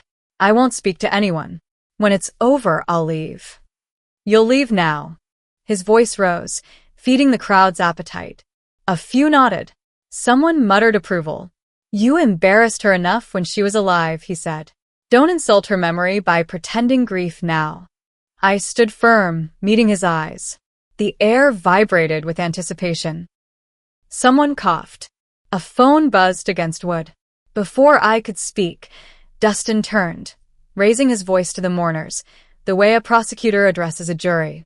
I apologize for this disruption. My father seems to have forgotten that divorce means you're no longer family. His hand gestured toward me, casual and dismissive, like swatting at an insect. Heads nodded. Whispers rose. My cheeks burned, but I forced myself still. For those who don't know, Dustin continued, warming to his role. This is Jerry Flores, the man who spent 22 years holding back one of the most brilliant women this town ever produced. While my mother built an empire, he was content to punch a time clock and complain about her ambition. Dustin, that's enough, I said, harder than I meant to. Is it? He pivoted back to the audience, his voice sharp with conviction. Because maybe these people deserve to hear why he's really here. He took half her assets in the divorce, despite contributing nothing. Then, he spent 15 years acting like the victim while she built something magnificent. Murmurs swelled. Agreement. I scanned the faces, neighbors, old friends. People who once shared backyard barbecues with us, who once sat at our table. None of them met my eyes. She supported him for years. Dustin pressed on. While he refused to grow, refused to take risks, refused to be the partner she deserved. And now that she's gone, he shows up expecting sympathy? Dustin's words cracked through the chapel like thunder. Expecting to be treated like he mattered in her life? Every sentence landed like a fist. Not because they were entirely false, but because they stripped away 22 years of marriage, grinding it down to a single, cruel headline. Failure. I thought about speaking. About reminding them that life is never as simple as winners and losers, ambition and mediocrity. There had been love once.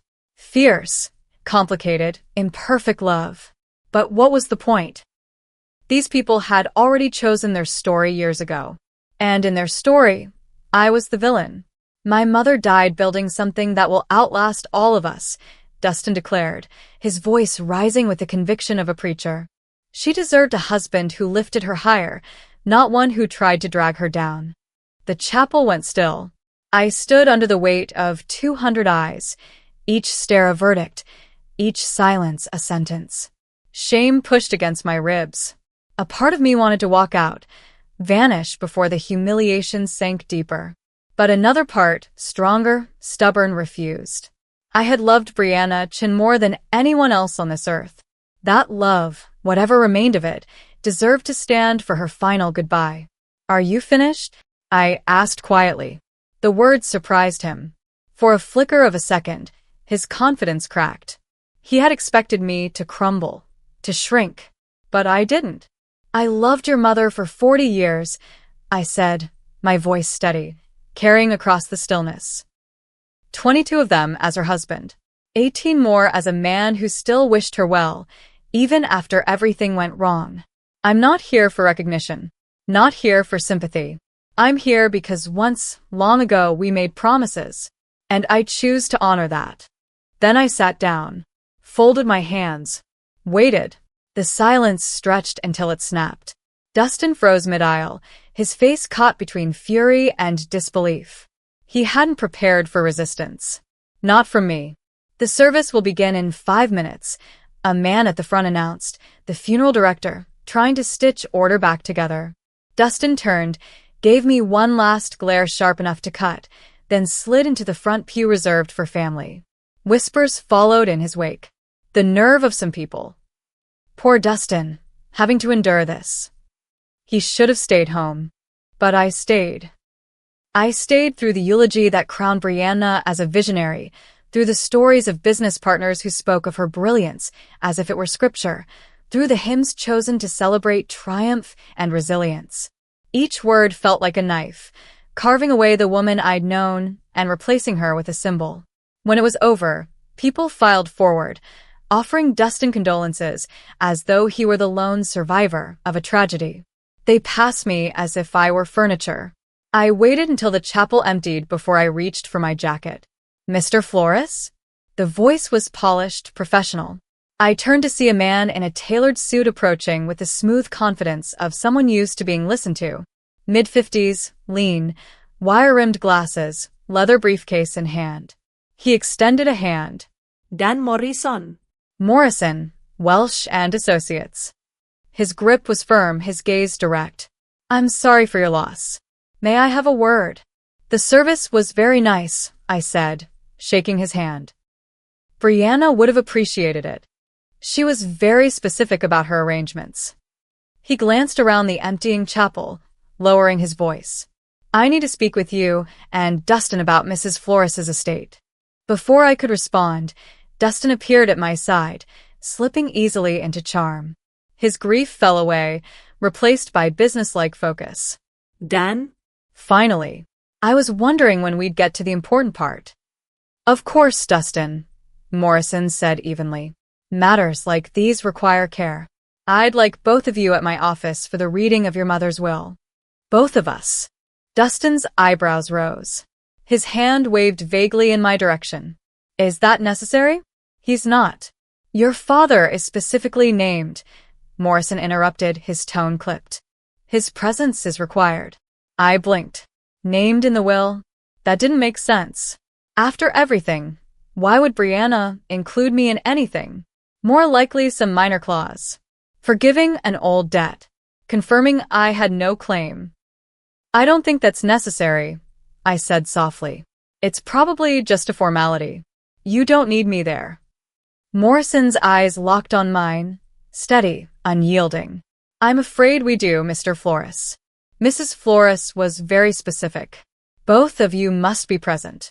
Something in his voice carried weight. Not suggestion. Not request. Command. And suddenly I knew. This wasn't just formality. Dustin gave a little shrug, the kind of careless gesture only a man certain of his position could make. Annoyance flickered across his face, but confidence buried it just as quickly. Fine, he muttered. Let's get this over with. Then he glanced at me, impatience sharp in his eyes. Try not to make this harder than it already is. We walked 3 blocks to Dan Morrison's office, our silence broken only by his practiced small talk, weather, turnout at the service, polite filler designed to mean nothing. The streets of downtown Rock Springs stretched around us, buildings scarred by decades of booms and busts, oil money rising and falling like the tides. Dan's office sat atop a restored Victorian, the kind of place that whispered power without shouting it. Inside, the air smelled of polished wood and old leather. Diplomas framed in mahogany lined the walls. Photographs showed Dan shaking hands with governors, judges, men who looked comfortable giving orders. It was the sort of office Brianna would have approved of, prestige without flash, tradition without dust. Please, Dan said, gesturing to 2 leather chairs in front of his desk. Dustin slid into the one closest to him, claiming territory without hesitation. I took the chair slightly off to the side, fitting for the role I seemed destined to play in these proceedings, present, but peripheral. Dan settled behind his desk, opened a thick file, and pulled out papers with the reverence of a priest handling scripture. Sunlight slanted through tall windows, catching in the dust that floated between us, tiny sparks suspended in air, like restless spirits. Before we begin, he said, adjusting his glasses, I want to extend my condolences once more.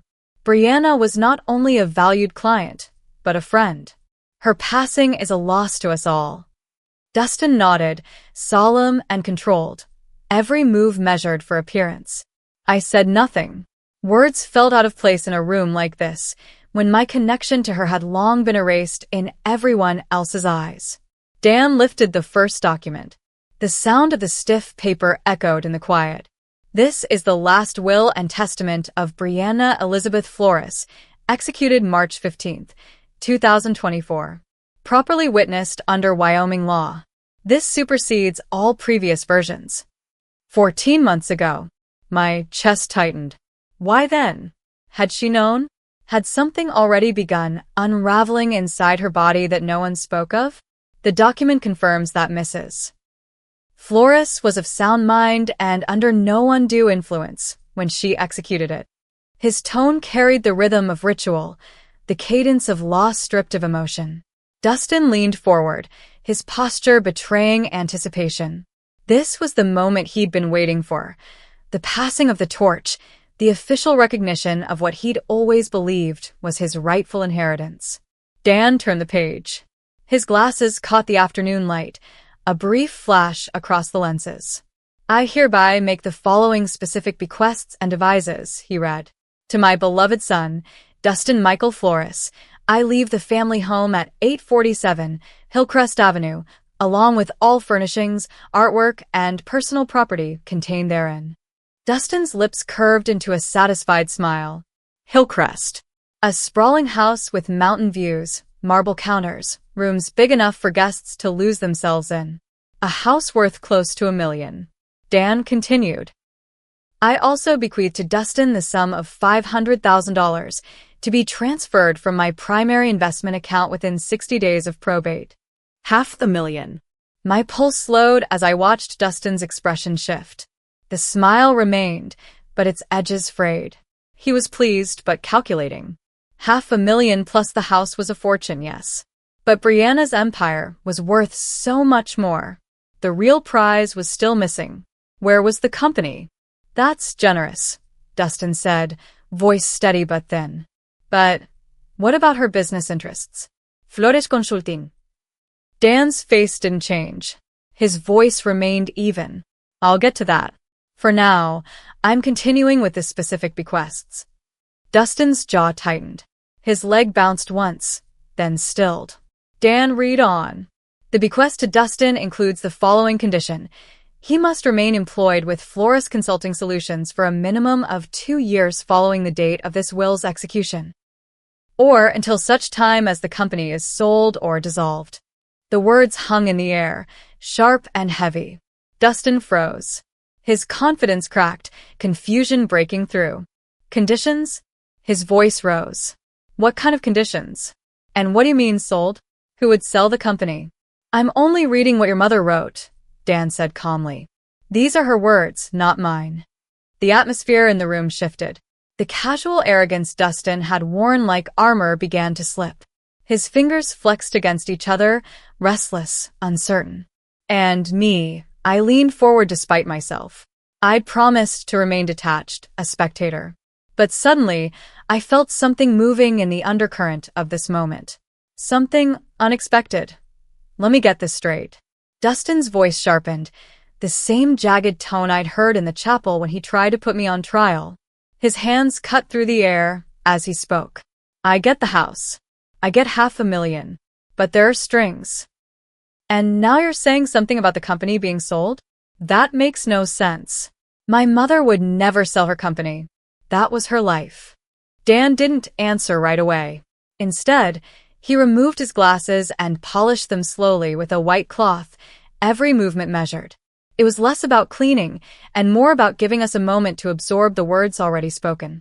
When he finally slid the frames back on, his gaze drifted between Dustin and me, his expression unreadable, as if weighing how much truth we were ready to handle.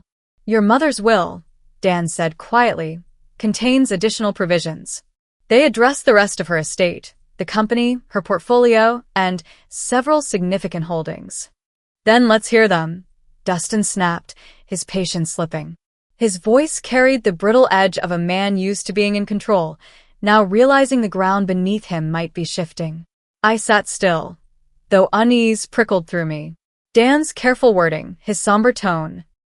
It reminded me of doctors preparing to deliver bad news, the kind of news that changes lives in a single sentence. Before I continue, Dan said, leaning back slightly in his chair, I need to emphasize something. These documents reflect Mrs. Flores's final and deliberate wishes. They were prepared after long consultation. She was absolutely clear about what she wanted. Silence thickened around us. The only sound was the ticking of an antique clock on his bookshelf, each second a hammer against my nerves. Dustin's face tightened. Alarm showed in his eyes. And I, sitting there wondering why Brianna had demanded my presence at all, felt my stomach clench. Dan turned to the third page. He scanned the lines quickly, then looked up, meeting my eyes for the first time since we'd arrived. There was something in his expression, sympathy, maybe, layered with professional duty. My chest tightened, bracing for the blow I didn't see coming. However, he said, voice heavy with weight, the will contains provisions regarding the bulk of Mrs. Flores's estate.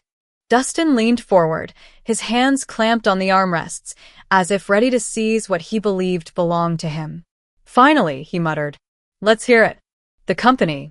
The investments. Dan's throat cleared. He paused deliberately, the kind of pause lawyers use when they know what comes next will detonate like dynamite.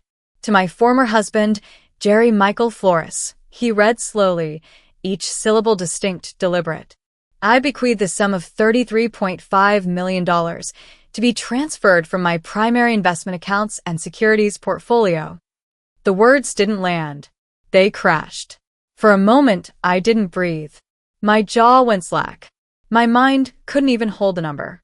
33.5 million. The figure spun in my head like something out of fiction, detached from reality, as though it applied to some other man entirely. Not me, sitting in this leather chair in Rock Springs, Wyoming. There must be some mistake, I heard myself say, though my voice sounded hollow, foreign. Did you just say 33 million? 33.5, Dan corrected gently. His tone never wavered, but his eyes studied me carefully, like he was watching the blast radius of an explosion he'd anticipated. Beside me, Dustin's face drained of color. For a moment, he looked ghostly, then his cheeks flushed crimson, blood rushing back with fury. What did you just say? He demanded, voice breaking. Dan didn't stop. He pressed forward, dropping the second half of the bomb. Additionally, I transferred to Jerry Flores controlling interest in Flores Consulting Solutions, including all subsidiary companies, real estate holdings, and business assets. This transfer includes 65% ownership of all corporate entities, as well as appointment as chairman of the board of directors. The room tilted sideways. My breath hitched, shallow and sharp. It felt as though gravity itself had turned on me. Controlling interest. 65%. Chairman. The empire Brianna had built, the empire that had cost us our marriage, the wealth that had left me feeling small for so long. She was giving it to me. To me. This can't be right. My voice was barely a whisper. There has to be some mistake in the paperwork. Dan took off his glasses again, cleaning them with that same maddening precision. I assure you, Mr. Flores, there is no error. Every word of this will was reviewed by Mrs. Flores personally. She confirmed her intentions multiple times. Dustin erupted. He shot up so fast his chair slammed back into the wall. His eyes burned into me, wild with disbelief and rage. This is impossible. She wouldn't, she couldn't. His voice cracked under the weight of it. Then he turned, his glare piercing me. What did you do? How did you manipulate her? I didn't do anything, I stammered, still reeling. My head spun as if the air itself had thinned. I haven't spoken to your mother in 15 years. Bullshit. The word ripped out of him. A gunshot in the quiet office. People don't just hand $33 million to their ex-husbands. You got to her. You tricked her when she was sick, when she wasn't thinking straight. Dan's voice cut through the storm, calm, but edged with authority. I can assure you, Dustin, Mrs. Flores was of completely sound mind when she signed these documents, Dan said firmly, his tone cutting through the chaos. She underwent a full competency evaluation, designed for one reason, to make sure no one could ever challenge this will in court. His words struck like cold steel. There would be no loopholes, no technicalities, no escape. I sat frozen in my chair, paralyzed, as if I were watching someone else's life play out on screen. The numbers. $33.5 million, controlling interest in a company that spanned multiple states, belonged in another world, one far from my own. My world was grocery bills and overdue repairs on a car that barely started in the winter. Her world, our world, once, was now colliding with mine in the most impossible way. But why? The question broke out of me, raw, trembling, from some deep cavern of disbelief I couldn't bury. Why would she do this? Dan's movement slowed. He gathered the stack of documents, aligning the edges with deliberate precision. His voice softened. Mrs. Flores anticipated that question. She left me specific instructions. She asked that I share a personal message with you after reading these provisions. Beside me, Dustin's face twisted. Rage. Betrayal. His entire body trembled with it. A personal message? She left him a message? She cuts me out of everything that matters, and he gets a heartfelt note. Dan's tone remained calm, measured, though I could see tension coiled in his jaw. You received a substantial inheritance, Dustin. $500,000 and a valuable property represent more than most people ever see in a lifetime. Compared to what he's getting? Dustin spat, pointing at me, his fingers shaking with fury. You're talking about hundreds of millions. The company alone is worth more than everything else combined. The room felt heavy, suffocating. The air pulsed with tension so thick I could taste it, metallic and bitter. My entire life had just shifted in a way I couldn't grasp. Everything I thought I knew about Brianna, her anger, her ambition, her coldness toward me, was unraveling. And all I could focus on was the unfathomable truth. She'd given it all to me. That's when Dustin broke. This is fraud. His voice cracked under the weight of rage. Criminal fraud. She was manipulated. Coerced. She wasn't in her right mind. He whirled toward me, eyes burning, his face a storm of fury and disbelief. You did this. You did something to her. There's no other explanation. I shrank back instinctively, overwhelmed by the force of his fury. Dustin, I swear to you, I had no contact with your mother. I didn't even know she was sick. Liar. His hand came down hard on Dan's desk, rattling pens and sending papers scattering like frightened birds. Nobody gives everything they built to a man who abandoned his family. To a man who couldn't even bother to call when she was dying. She didn't abandon anyone, I said softly, though my voice shook. Somewhere inside, I found the strength to steady it. Our marriage ended. But that doesn't mean. It means exactly that, he screamed. His voice cracked into something raw, almost a shriek. You walked away from us. You took your pathetic settlement and disappeared into your pathetic little life while she built an empire. And now you want me to believe she just handed it all over to you. Dan's voice sliced through the shouting, sharp with professional authority. Mr. Flores. Dustin. Control yourself. These are your mother's clearly stated wishes. Executed with full legal authority. But Dustin was past hearing. He spun toward Dan, his eyes blazing red with fury. I want every document examined. Every medical record. Every psychiatric evaluation. I want to know every phone call this man had with my mother in the past 5 years. There were none, Dan replied evenly. Mrs. Flores was very clear when she explained her decision. Dustin's laugh was bitter, almost deranged. Explained her decision?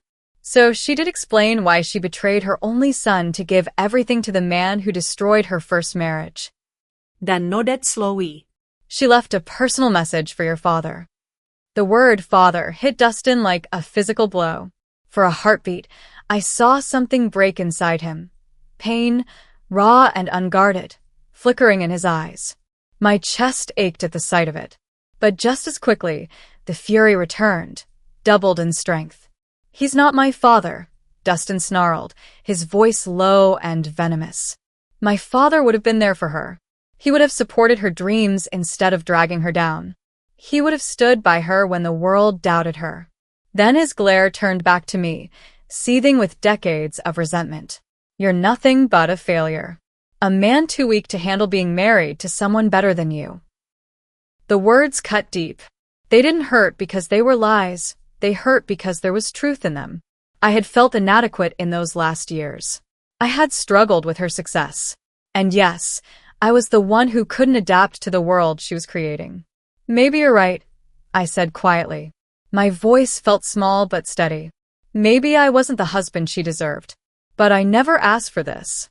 I never expected this. Expected.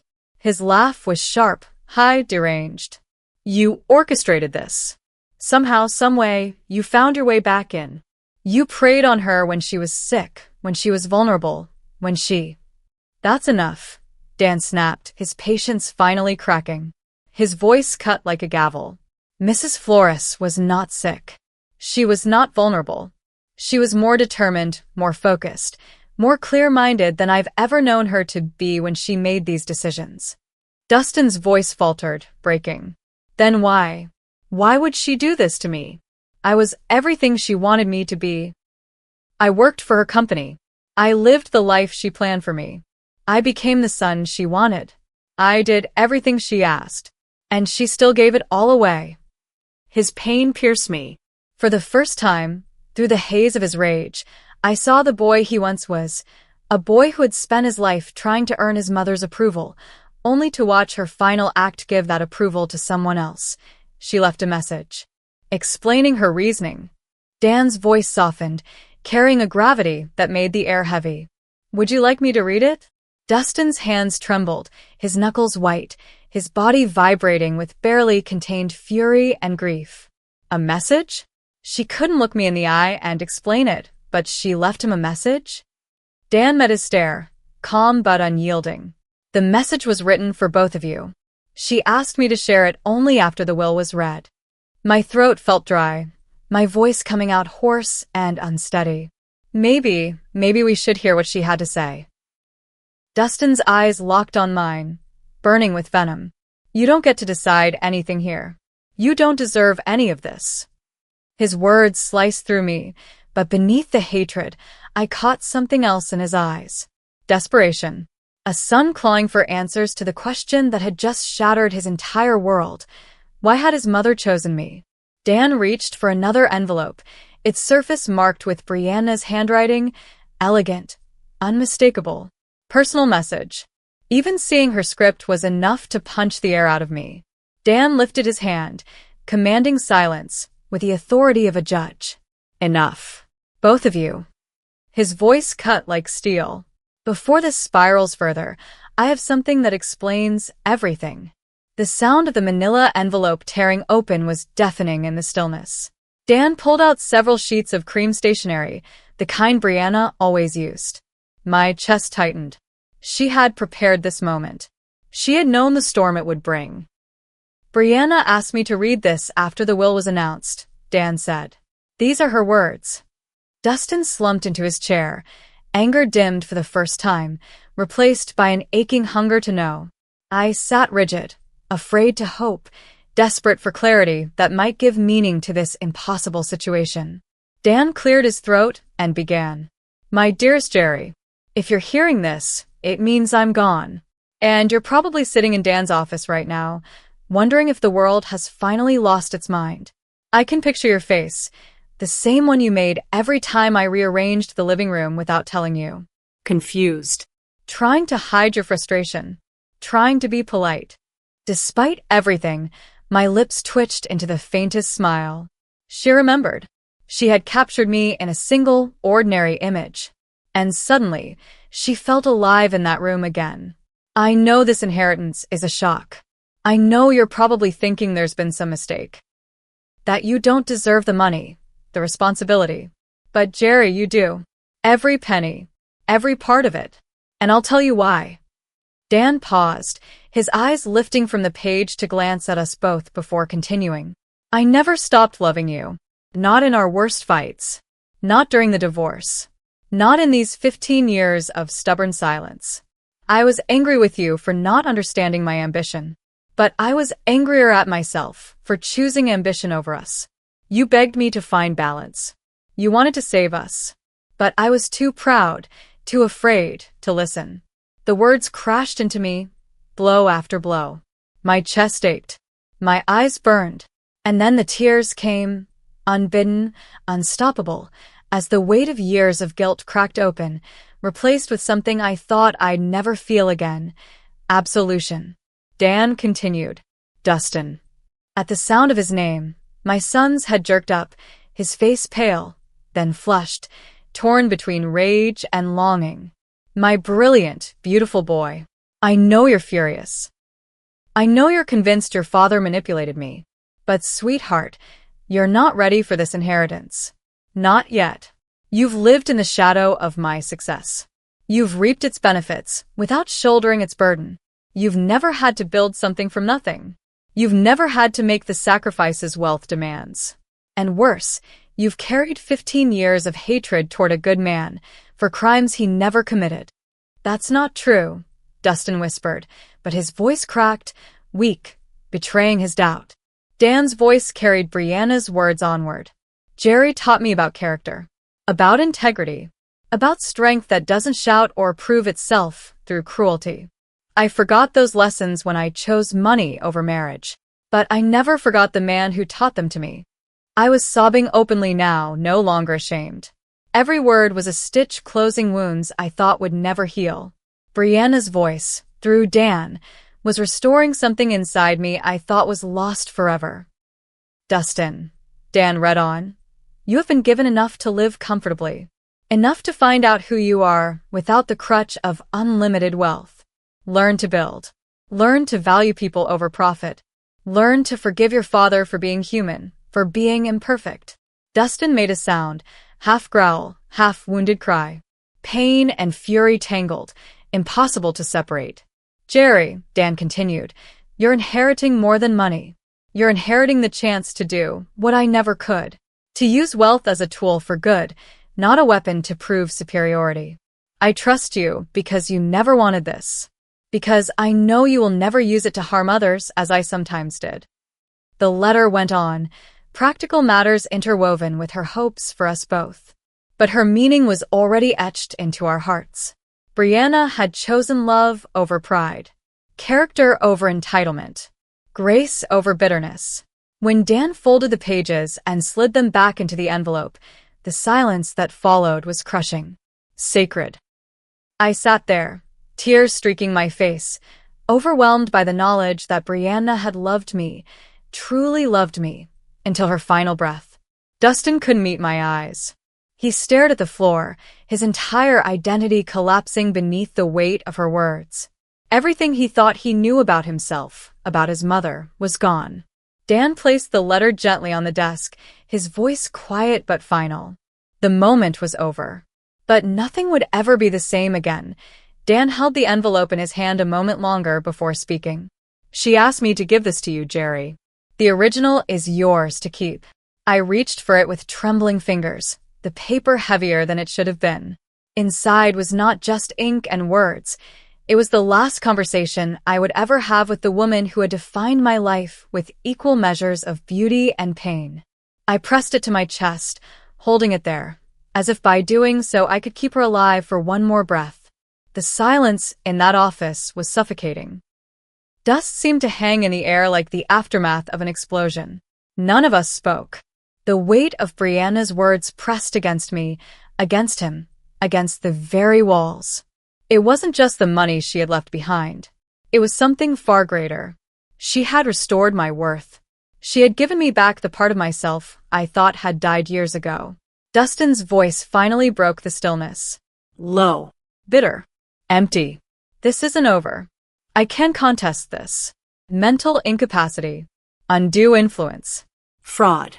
There are ways to challenge a will. I turned and looked at him, really looked at him for the first time since we'd entered Dan's office. And I didn't see power. I didn't see control. I saw a man who had spent his whole life expecting the world to bend. A man who never understood that love could not be demanded, purchased, or inherited. Love had to be earned. You could try, I said, my voice steady but soft. But your mother was right, Dustin. You're not ready for this responsibility. His laugh was sharp, hollow like glass breaking. And you are? You're nobody. A retired power plant worker. No business experience. No network. No clue what it takes to run a company worth hundreds of millions. For a split second, the old me wanted to agree with him.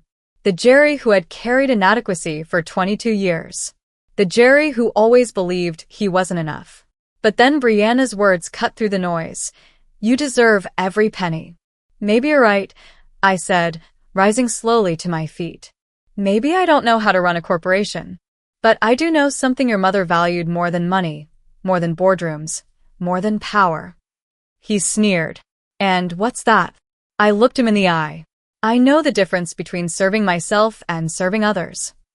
For the briefest moment, something flickered across his face. Then it twisted back into rage. This is insane. She was sick. She was old. She wasn't thinking clearly. Dan's voice cut through his words with the crispness of final judgment. Your mother was 62 years old, Dustin. In perfect mental health. She underwent full psychological evaluation before executing these documents, specifically to protect against the kind of claims you're making. Then why? Dustin's voice cracked, raw, like a boy again. Why would she do this to me? I felt something stir inside me then. Compassion. Against all odds. Against all the anger and history. He was still my son. She didn't do it to you, Dustin. She did it for you. She gave you a chance. A chance to discover who you are without hiding behind her fortune. I don't want that chance. The words tore from him like a confession he couldn't control. I want what's mine. What's yours, I answered, quiet but unwavering, is $500,000. And a house worth nearly $1 million more. That's more than most people will ever see in their entire lives.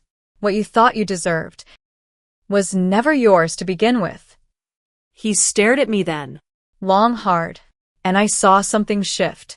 He realized the man who had walked into this office beaten down by shame and ridicule was gone. In his place stood someone different. Someone who no longer begged for approval. You think you've won? His hands shook as he grabbed his coat. You think this makes you some kind of hero? No. I felt the truth settle deep in my bones. It makes me responsible. He froze at the door, shoulders hunched, suddenly small. This isn't finished. Yes, it is, I said, my voice steady, almost gentle. It ended the moment your mother made her choice. The only thing left is what you decide to do with the life she's given you. He said nothing more, just pulled the door shut behind him. The click was soft, but it echoed like a gunshot in the silence that followed. Dan exhaled, returning to his desk, shuffling papers. The sound of rustling documents felt almost foreign after what had just happened. There will be paperwork, Jerry. Accounts to transfer. Board meetings to arrange. The current management team is solid. They'll help guide you as you transition. I nodded, though my mind was still somewhere between grief and awe. Dan, can I ask you something? Of course. Did she really love me? Even after everything that went wrong? For the first time that day, Dan smiled. A real smile. Jerry, she never stopped talking about you. Not the divorce. Not the mistakes. She spoke about the man who showed her that success, without character, is nothing but expensive failure. The words lit something inside me. Something warm. Something alive. When I stepped out of that office, I was not the same man who had walked in. The afternoon sun was brighter. The air felt cleaner. The weight I had carried for 15 years was gone. In its place, responsibility, purpose, a company to learn, a future to shape. For the first time in 15 years, I felt worthy of the challenge. I realized justice was never about revenge, never about proving someone wrong. Justice was recognition. Recognition that character matters more than credentials. That patience outlasts entitlement. That love, real love, never dies. Brianna had seen that. She had seen me. And in her final act, she gave me the chance to prove her right.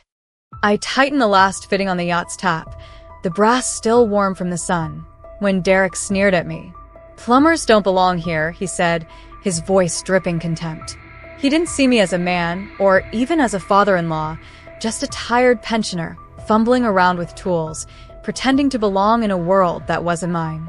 His laugh cut through me like a blade. He thought I was pathetic, clinging to a rented dream, desperate to impress. But I met his eyes, steady, unflinching, and told him the truth. "This is my yacht." For a moment, the world went still. Their faces froze, twisted between disbelief and shock. That moment alone almost made the years of silence, the months of planning, worth it. But that was only the beginning. The serenity gleamed in the afternoon light, every brass fitting catching the sun like scattered coins across a kingdom I had built in secret. I stood near the railing, hands behind my back, my pulse pounding as I watched my family walk up the gangway. Newport Marina stretched wide around us, a forest of masts swaying gently in the May breeze. The air carried salt and expectation. My chest felt tight. 2 months of preparation, all leading to this. Derek stepped aboard first. His loafers clicked against the teak deck like the sound of judgment. His eyes roamed over the yacht, the polished chrome, the leather seats beneath the canopy, the instruments glowing inside the pilot house. His jaw slackened for a heartbeat, but then his smirk returned, sharp as ever. Well, he said, stroking the butter-soft leather. "How the hell did you afford this floating palace, Ronald?" "Ronald. Always Ronald. Never Dad. Never even Ron." He spoke my name like it was dirt in his mouth. Lindsay followed close, clutching her designer handbag to her chest like a shield. She couldn't even meet my eyes. "Dad, please tell me you didn't blow your retirement savings on this," she whispered, her cheeks red with embarrassment. That tone, I'd heard it before. It was the voice of a daughter ashamed of her father, careful not to let the neighbors see. Sarah's voice broke the tension, soft and kind. "It's beautiful, Mr. Parker," she said as she stepped aboard with William beside her. He nodded warmly. "Thank you for inviting us." But Derek didn't stop. He was already inside the pilot house, running his hands across the controls like he owned them. "This navigation system costs more than most people make in a year." "Jesus, Ronald, what were you thinking?" His laugh rang hollow, cruel. "Playing yacht club at your age?" My chest tightened. I had played this scene in my mind countless times, imagining Lindsay's smile, her eyes lighting up when she realized what I had done for us. Instead, I watched her tug at her purse strap, shrinking under Derek's voice. "I thought it would be nice," I said quietly, steady, though fire burned inside me. "Time together. As a family." Derek scoffed, flipping open storage compartments, treating the yacht like a showroom. "Time together? On what?" "Your midlife crisis. This is embarrassing. How much debt did you bury yourself in for this little fantasy?" "Derek," Lindsay tried to stop him, her hand brushing his sleeve. "No, honey," he cut her off, crossing his arms, staring me down. "Your father's making reckless decisions. We should probably have a family meeting before he loses everything. Managing my assets. That's what he called it. As if I were some senile old man, wandering into a dealership with a credit card. The rental company assured me everything was in order. I lied, my voice even. The words tasted bitter. But for now, it was necessary. Rental? Derek barked out a laugh. Well, that's less insane, though still pretty ridiculous for someone living off Social Security. Social Security. He had no idea. I had built 3 companies from nothing. Sold them for sums he couldn't even imagine. Invested. Waited. Chose a simple life, khakis and polos, a modest car, a quiet house. And because of that, in his eyes, I was poor. Invisible. Why don't you all explore below deck? I said, forcing calm into my voice. I'll get some refreshments. Come on, babe, Derek said to Lindsay, already striding toward the cabin. Let's see how much your dad spent on this little adventure. Their footsteps faded below, Derek's voice rising again, echoing. Marble countertops? Unbelievable. He's lost his mind. Lindsay laughed nervously, the sound tearing something inside me. William lingered, his voice gentle. It really is magnificent, Ronald. The craftsmanship is exceptional. I nodded, grateful, though his words barely reached me. Derek's mocking voice carried up through the hatch, relentless. Each word was a needle under my skin. Sarah drifted below to join them, leaving me alone on deck. I gripped the brass railing until my knuckles turned white. The marina was alive with laughter. Families gathered on their boats, voices carried on the wind. But all I could hear was Derek's scorn. And worse, Lindsay's agreement. He must have spent a fortune on this rental. It's so unlike him. Unlike him. My own daughter, speaking of me as if I were a stranger. A man lost in delusions. The sun burned too bright. The breeze bit cold against my skin. I looked out across the water and wondered, had I made a mistake? No. I had planned this perfectly. They just didn't understand yet. Below deck, Derek's laughter thundered like waves against steel. My jaw locked. My eyes fell on the brass compass mounted near the helm, gleaming in the afternoon light. I reached out, fingers brushing its polished face. A memory stirred, a day long ago when I touched that same compass and felt nothing but joy. Now it was different. Now it meant something else. 2 months earlier. March 22nd. I remember the scent of polished wood and salt lingering in the air of the showroom at Maritime Luxury Yachts. I wore my best navy suit, the one I'd saved for weddings, graduations, the rare occasions where I still wanted to feel sharp. My shoes were shined, my tie knotted with care. On the outside, I looked like any man about to make the biggest purchase of his life. Inside, my chest hammered with a mix of nerves and something I hadn't felt in years. Anticipation. Trevor, the salesman, couldn't have been more than 30. Clean-cut, bright smile, polished words. He had walked me through the Serenity specifications 3 times already, yet I wanted to hear them again. I wanted to memorize every detail, let it carve itself into me like scripture. The master cabin has a queen bed, full bathroom. The guest cabin, twin bunks that convert to a double. Perfect for family trips, he explained, smooth and practiced. I nodded, though my mind was elsewhere. I pictured Derek's smug face faltering when he realized there was a private space just for him and Lindsay. I imagined my daughter softening, surprised, maybe touched that I had thought about her comfort down to the smallest detail. The Serenity stretched 42 feet of pristine fiberglass and chrome, glowing under the showroom lights like something alive. My fingers brushed against the brass compass, cool and heavy under the artificial glow. I thought of grandchildren not yet born, their small hands in mine, teaching them to find the North Star. And the financing terms, you're certain? I asked, though the decision was already made. In my jacket pocket sat a folded check for $2.8 million. A sum Derek couldn't begin to imagine I had access to. Trevor's smile widened. Absolutely, Mr. Parker. Full payment today, and after inspection and registration, the Serenity will be yours. Your family is going to love the surprise. My family.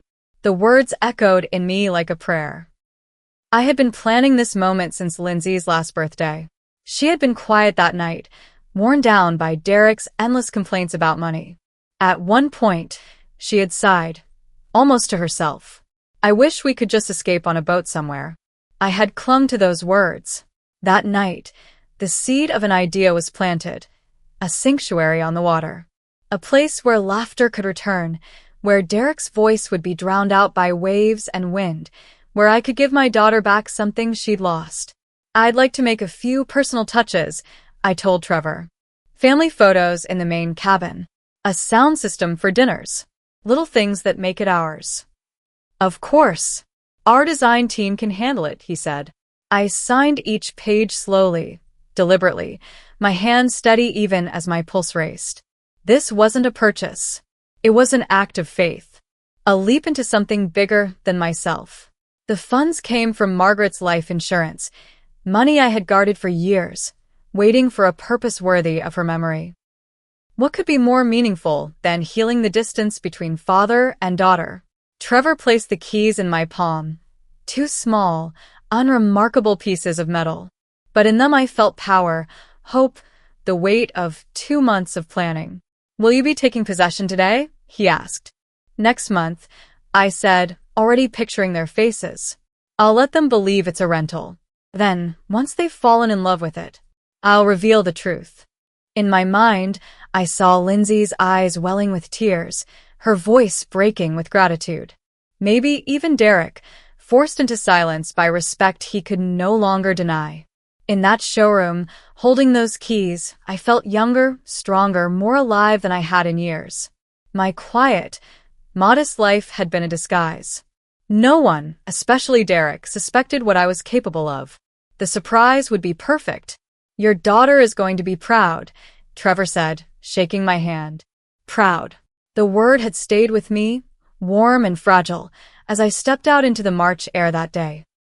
Now, standing on deck with the harbor stretched wide around me, that memory dissolved like fog in sunlight. Derek's voice rose from below deck, sharp and mocking. I felt something hardening inside me. The hope that had carried me for 2 months was cooling into something colder. A man could give his family the world, but gratitude was never guaranteed.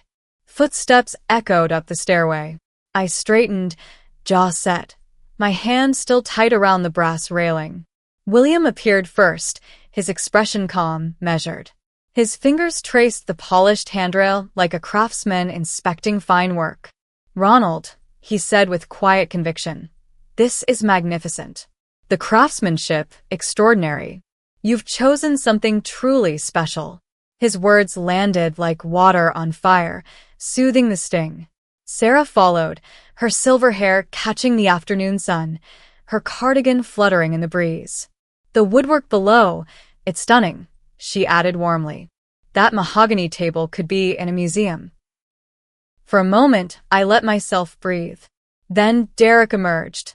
Lindsay at his side, eyes darting nervously. Derek's lip curled into that familiar smirk. "Yeah, well, "When you're spending someone else's money on a rental, might as well go big, right?"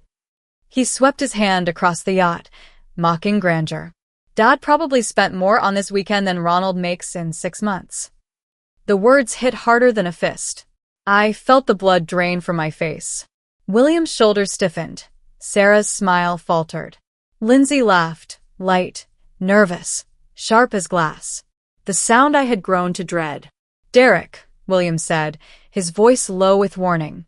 But his son brushed it aside, already fiddling with chrome controls, tapping buttons, testing the sound system like a boy playing with toys. "Top of the line," he muttered, his voice laced with derision. "What's this costing you, Ronald? $2,000 for the weekend?" "3." My jaw tightened. My hands curled into fists behind my back. 3,000 wouldn't cover the monthly dock fees. That's what I thought as Derek smirked, tossing out his guesses like a man tossing scraps to dogs. "It's beautiful, Dad," Lindsay said softly. But her tone was strained, laced with that familiar embarrassment I knew too well. Then came the sting. "Maybe next time we could do something more practical?" More practical. The words rattled in my chest. More practical than a sanctuary on the sea. More practical than a gift forged from Margaret's memory. More practical, like mini-golf. Like a chain restaurant, where a modest father belongs. I forced my voice steady. "Shall we head below for lunch? I've prepared some refreshments." "Lunch on the yacht." Derek clapped his hands with a mock flourish. "Living the dream, Ronald. Too bad it's only for the weekend." William's frown deepened, the lines around his mouth etching with quiet disappointment. I ignored Derek and led them below deck. The cabin opened before us, polished mahogany gleaming under warm lights. The dining table shone like a jewel, set with bone china, crystal glasses, silver utensils, each detail carefully chosen, a stage for the family I had hoped to reclaim. Sarah's breath caught. "Oh my, Ronald, this is lovely. You've gone to such trouble." No trouble at all, I said, pulling out chairs for the women, hiding the storm gathering in my chest.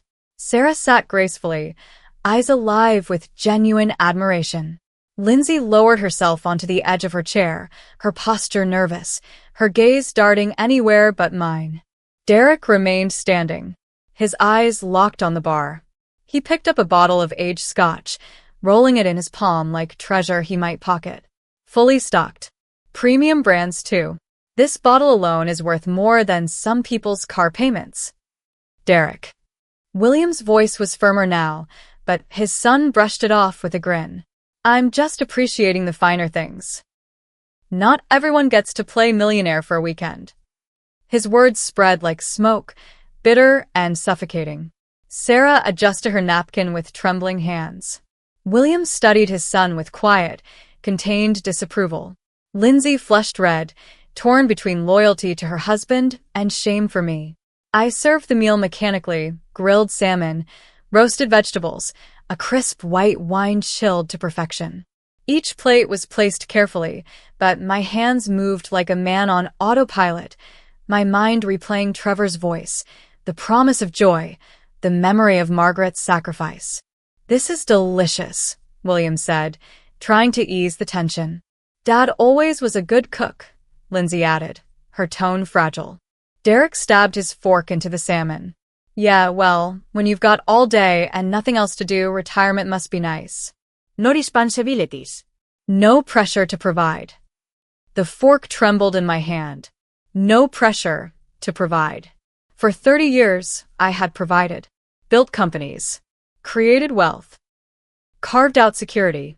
And here I was, offering the greatest gift of my life, a sanctuary shaped by love and memory, met only with disdain. Derek. William's voice cracked like a whip. Perhaps. Perhaps what, Dad? Derek shot back, eyes gleaming with challenge. I'm just making conversation. Isn't that what family dinners are about? The silence grew heavy, stretched taut like a rope about to snap. Sarah reached for her wine, her fingers shaking. Lindsay stared down at her plate, as if it could shield her. William's jaw tightened, a father watching his son expose a side of himself too ugly to ignore.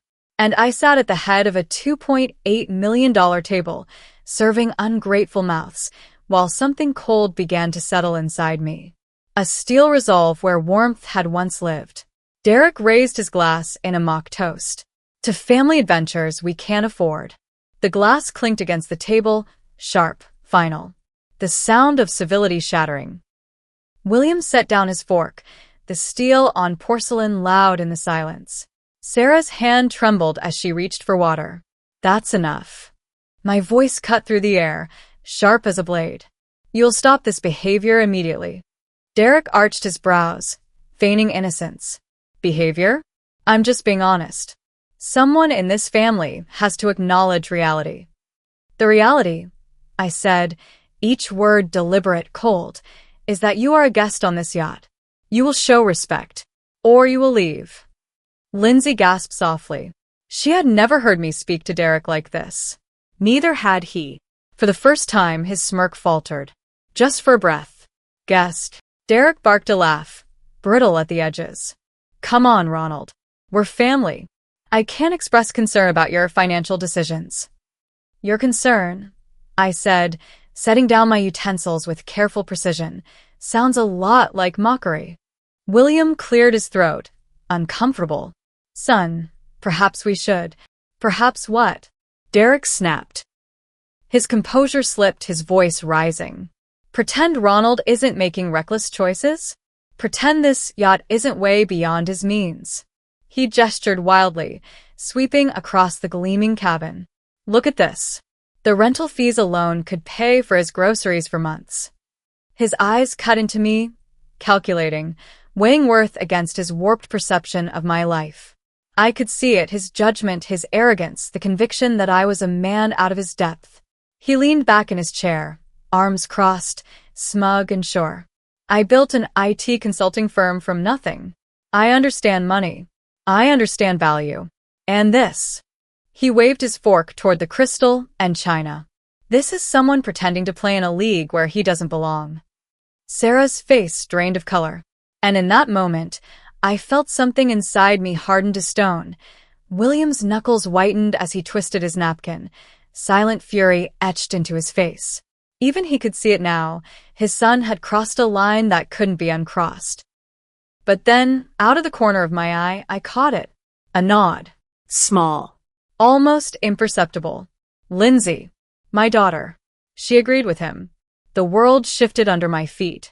After everything I had given her, years of sacrifice, the countless late nights, the unspoken love she never had to doubt, she chose his side.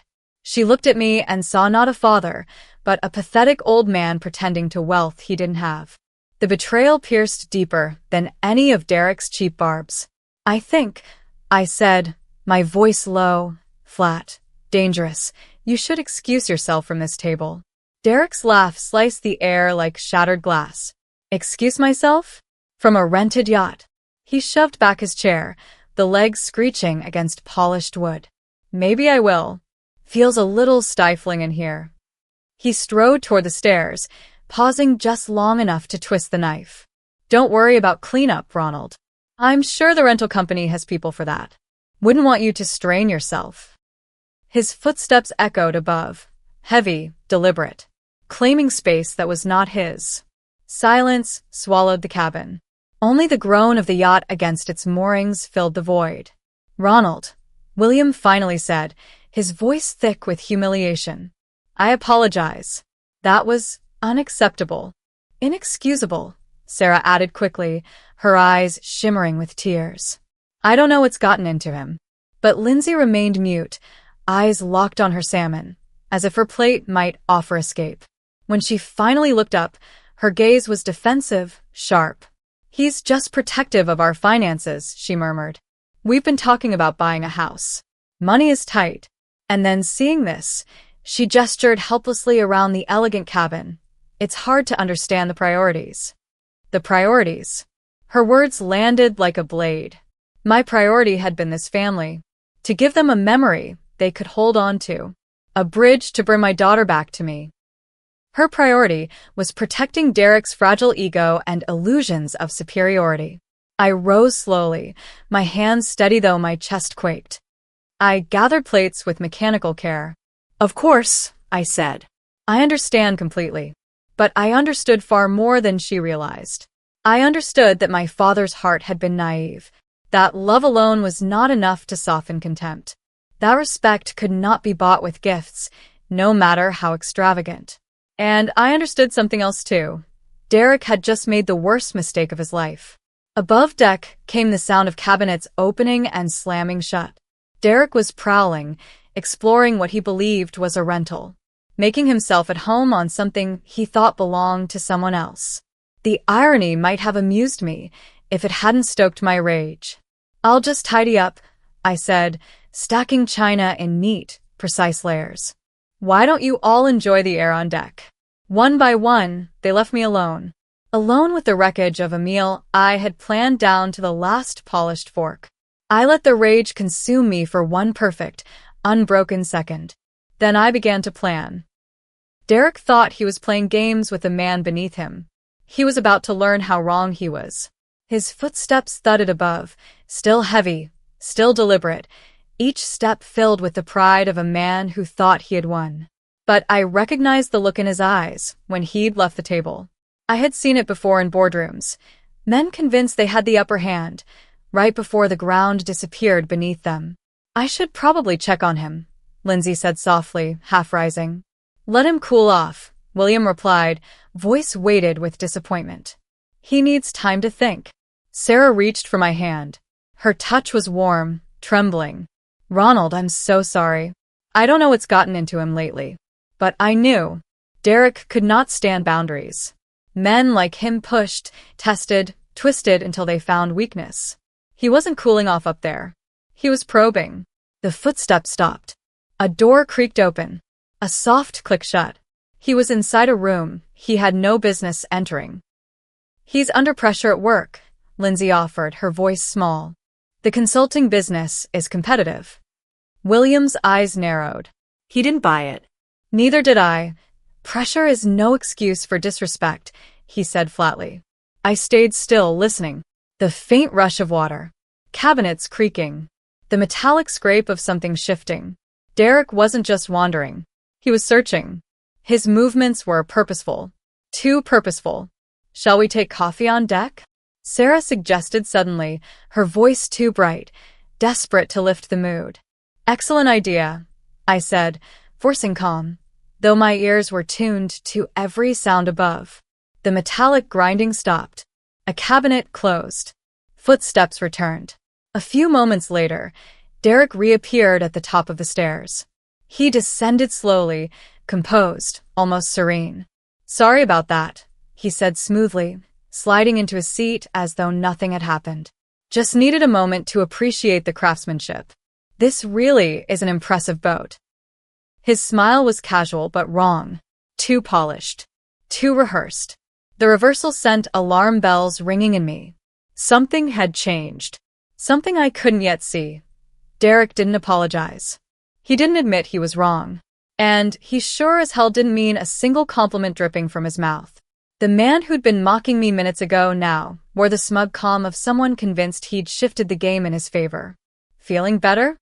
William asked carefully, as though testing thin ice. Much.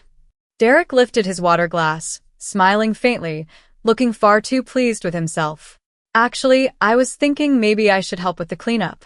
Least I can do after, well, you know. Lindsay's face softened instantly. That's sweet of you, honey. But I was watching more closely. His eyes never met mine. The corners of his mouth curled with private satisfaction, not contrition. It wasn't remorse I saw. It was victory. I could wash up the dishes, he continued casually. Get familiar with the boat's systems. Might be helpful if we run into any problems. The word cut through the air. Problems. Sarah lit up, eager to latch onto this softer version of Derek. That's very thoughtful. But I knew better. Derek offering to wash dishes was like August snow, unnatural, impossible. Yet there he sat, the portrait of humility, radiating an energy that set every instinct in me on edge. I rose slowly. Why don't we all move to the deck first? The dishes can wait. Derek's smile gleamed, bright and artificial. Oh, come on, Ronald. Let me make up for being such an ass earlier. I insist. He was already heading toward the galley, his steps light, almost jaunty. I followed, dread pulling me forward. I needed to see. I needed to know. See. Derek called, voice unnaturally cheery. Everything's perfectly. Oh. The word dropped like a stone into deep water. Oh, what? Lindsay asked, hurrying after him. I was already moving past her, the cold certainty settling inside me. Derek stood at the sink, hand on the faucet handle. Water gushed from the tap, uncontrolled, flooding the basin. He tugged dramatically at the handle. Seems to be stuck. Won't turn off. Must be one of those quirky old boat problems. But my eyes weren't on the handle. They were on the chrome base, where fresh scratches glinted under the cabin light. Deep, deliberate gouges that hadn't been there this morning. Not when I'd made coffee. This wasn't age. This wasn't accident. This was sabotage. Let me take a look, I said quietly, moving him aside. The handle resisted, grinding in protest. Inside, the mechanism had been twisted, damaged by force. Not wear. Not careless use. Someone had attacked it. Probably just needs some WD-40, Derek suggested lightly. These marine fixtures take a beating. I crouched, running my fingers along the chrome. The marks were clear. Pliers. Someone had gripped the faucet and twisted until it broke. Dad, can you fix it? Lindsay's voice trembled with concern. It's broken, I said, standing slowly. The internal valve is damaged. Rental equipment. Derek nodded sympathetically. You know how it goes. Probably rough treatment from previous guests. Good thing it happened now instead of in the middle of the night. His tone was casual, almost soothing. But I heard the undercurrent.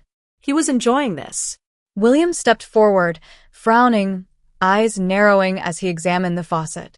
That's strange. Looks almost deliberate. Derek didn't flinch. Salt air is murder on these fittings.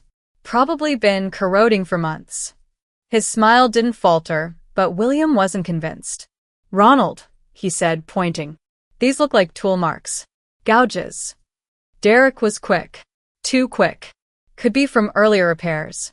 You know how it is. Someone tries to fix it, makes it worse. The lie slipped from him like silk. Smooth. Practiced. He was betting his role as family shielded him, that no one would consider sabotage from their own. "I'll check the maintenance manual," I said carefully. "See what the manufacturer recommends." What I really needed was the truth. The cameras I'd installed a month ago would have it. Every movement, every sound. Proof carved in pixels. "Want me to help look?" Derek asked smoothly. "I'm pretty good with technical stuff." "No need." I forced a smile. "I know where everything is." He shrugged, the perfect image of a man trying to help but gracious enough to step back. "Whatever you think is best. Just trying to pitch in." As the others drifted toward the deck, Derek lingered. He bent over the sink, fingers brushing the faucet, making sure the water was off. But I saw the look in his eyes. The satisfaction. The quiet pride of a man admiring his handiwork. "Funny how these things happen," he said softly, almost to himself. But I heard the message beneath the words. It wasn't funny. It was war. 1 minute everything's fine. The next, you're staring at a repair bill. His words weren't casual. They were a threat. Soft, veiled, but sharp enough to cut if you knew how to listen. And I knew. This was only the opening move. Derek had just learned he could damage my property, smear my name, and walk away untouched, sheltered by the fragile shield of family ties. He thought he was safe. He thought he was clever. He was about to learn how wrong he was. I waited. I let the others settle themselves on deck, their laughter and fragments of conversation drifting down through the open hatches. When the moment felt right, I slipped away, quiet as breath, toward the navigation station. To most people, it looked like nothing, a wall panel with no story to tell. But behind it was the yacht's heart. My systems. My control. The very nerve center Derek had no idea existed. The navigation room was compact, the kind of space most guests never knew was there. Metal. Electronics. A hum of quiet power. I closed the door behind me with a soft click and pressed the concealed switch. The screens woke instantly.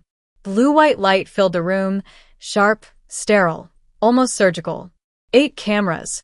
Every angle of the yacht inside and out. I'd had them installed last month after a string of thefts at the marina. A simple precaution, I'd told myself.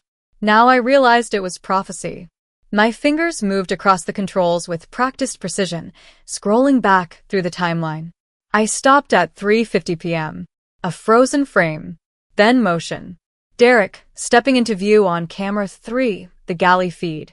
There he was. Calm. Carefree. Acting like he owned the place. At first, it was ordinary enough. Cabinets opened. Drawers inspected. His eyes wandered over every detail of the boat with that familiar sense of entitlement. The curiosity of a man convinced the world belonged to him. Then he reached the faucet. I leaned forward, my heart pounding. Derek tested the handle. Turn the water on. Turned it off. Smooth. Perfect. He knew it was working. He knew nothing was wrong. And then he looked at the door. Checked that he was alone. In the silence of that tiny room, I watched Derek grip the faucet with both hands and twist. Not gentle. Not normal use. A violent, wrenching force that made the camera tremble from the impact. 3 hours, 52 minutes, and 41 seconds. He did it again. This time bracing his foot against the cabinet for leverage. I saw his face clearly. The strain in his jaw. The concentration. And then, the smile. That tiny flicker of triumph when he felt the mechanism break. My stomach turned. Water poured from the faucet, uncontrolled. Derek tested it, nodded with satisfaction. Perfect. The kind of failure that would humiliate me. The kind of accident that would confirm his smug little story about me being a man pretending to wealth I didn't have. But he wasn't done. On camera 4, I watched him pull open drawers, searching until he found a dish towel. He wiped the faucet base, wiped away the tiny shavings of chrome, the fingerprints of his crime. He even ran his finger around the edges, checking for evidence. Calculated. Deliberate. Not a tantrum. Not an accident. Sabotage. At 3 hours 54 minutes and 12 seconds, Derek stepped back, smiling wider now, admiring his handiwork like an artist before a finished painting. He'd found a way to put me in my place. To prove to everyone that Ronald Parker, the old fool who rented a yacht, couldn't maintain the illusion of class for long.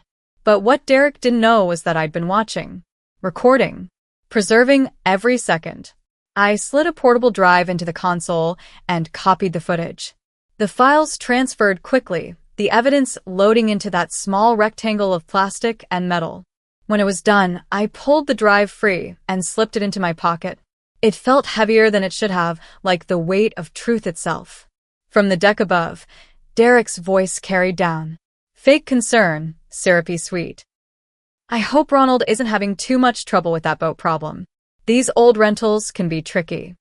Rentals. Always rentals. He couldn't resist twisting the knife, painting me as a man reaching above his station, a man destined to fail. The irony nearly made me laugh. If it hadn't been so infuriating. I powered down the monitors and stood still in the dark.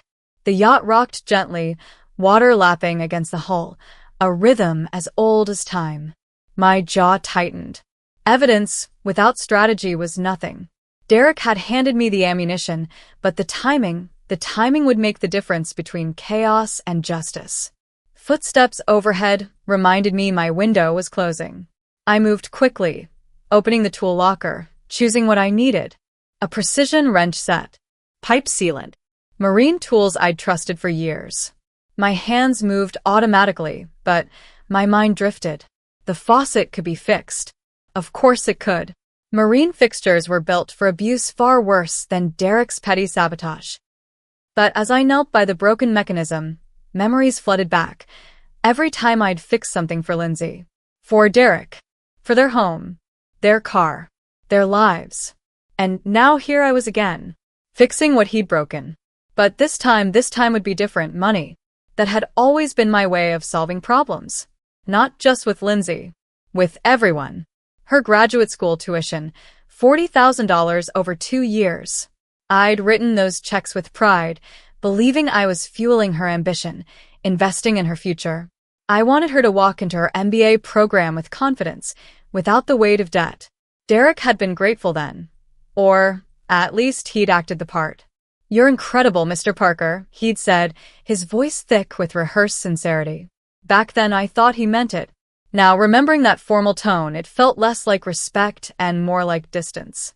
Like he'd already been building a wall between us. Their wedding. $25,000. I'd insisted on paying for the flowers, the photographer, the upgraded reception hall. Every father wants his daughter's wedding to be perfect. That night, I sat in my study, looking at Margaret's picture, whispering how I wished she'd been there to see Lindsay in that dress. I carried the weight of pride and grief at the same time. Then came the house. A down payment. $60,000. Derek had sat in my kitchen, selling me on his humility, explaining how a larger down payment would secure better financing, how it would set them up for success. His words had sounded genuine. His gratitude had seemed real. "This means everything to us, Ronald. I promise you'll never regret helping us build our future." I could still hear it. And now I was kneeling on the floor of my yacht, wrench in hand, staring at twisted metal. A faucet destroyed out of spite. His promise had shattered as easily as the fixture in my grip. The memories stacked like bills on a desk. Emergency car repairs. $5,000. Lindsay's medical bills. $3,200. A new refrigerator. $1,800. And countless smaller gestures. Christmas gifts. Birthday dinners. Anniversary surprises. Quiet acts of generosity I'd given freely, believing they mattered. Added up. Almost $140,000. And what had it bought me? Contempt. Disrespect. A son-in-law who mocked me. sabotaged my property, and hid behind my daughter's smile. Above me, his voice floated down, sharp and smug. Should we go check on Ronald? He's been down there quite a while. Lindsay's response was softer, worried. Maybe the repair's more complicated than he thought. More complicated. If only they knew. Everything was more complicated than it looked. The yacht they thought was rented. The man they thought was small. The wealth they assumed I didn't have. The truth they'd never stopped to consider.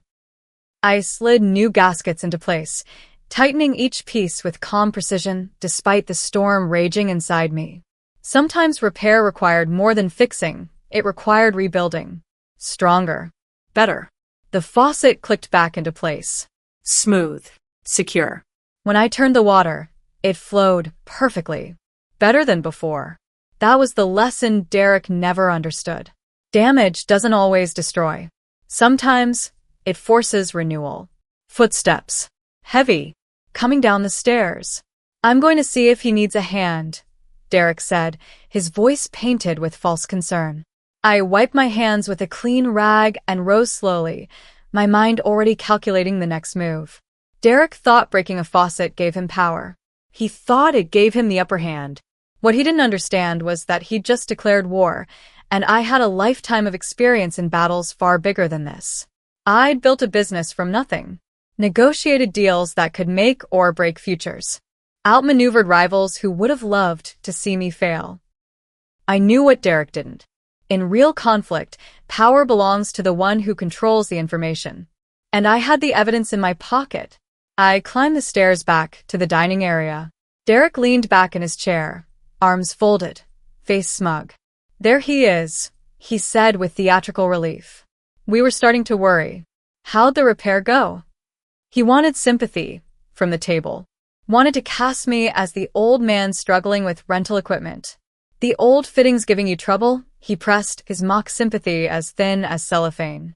I was just telling everyone how these companies cut corners. Probably haven't serviced that faucet in years. I set my tablet down on the table, deliberate, quiet, watching his eyes as I pulled out a chair. Actually, Derek, I said evenly, I'd like to ask you something specific about that faucet. His eyebrows shot up, his face a mask of innocence. Me? Imnoplumbe, Ronald. Though I didn't notice the fixture looked a little corroded when I washed my hands earlier. Lindsay shifted uncomfortably. Dad, Derek was just trying to help. He mentioned the water pressure seemed off. Is that what he mentioned? I kept my voice calm, but my eyes stayed locked on Derek. Because I'm curious. Very curious. About exactly what happened when you were down there. For the first time, his smile faltered. Just for a flicker of a second. A tiny spark of calculation before the mask slid back into place. Like I said, Derek replied smoothly. I just used the facilities. Noticed the faucet was acting up. Figured you'd want to handle it yourself. William cleared his throat. Ronald, maybe we should just get a repair technician. But I didn't look at William. My eyes stayed on Derek. My voice dropped, calm and deliberate. Derek, why did you deliberately break the faucet? The words landed like a stone dropped in still water, and the silence that followed was deafening. Derek's laugh came late. Too sharp. Too loud. A sound meant to mask panic, not amusement. Break it? Ronald, what are you even talking about? I didn't break anything. His words floated in the air like cheap perfume, meant to cover, not to convince. Dad. Lindsay's voice cut in. A warning edge. Protective. That's a serious accusation. Derek would never, she hesitated. The word never caught in her throat, like even she wasn't sure anymore. I didn't answer her. I didn't need to. My hand was already on the tablet. My fingers steady. Calm. Controlled.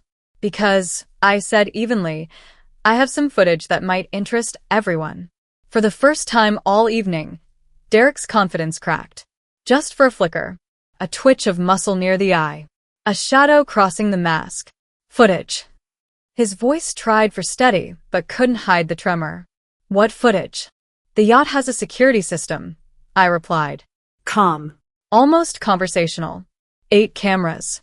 High definition. audio. Very thorough coverage. The words sank into the room like lead dropped into water. Silence. Tense. Stretched tight. Derek swallowed hard. His atoms apple jerked like a man TR. But his voice pressed forward, brittle. Well, then you'll see exactly what I told you. I used the bathroom. Noticed a problem. Came back up. We'll see, I said, powering the screen to life. Let's all take a look together.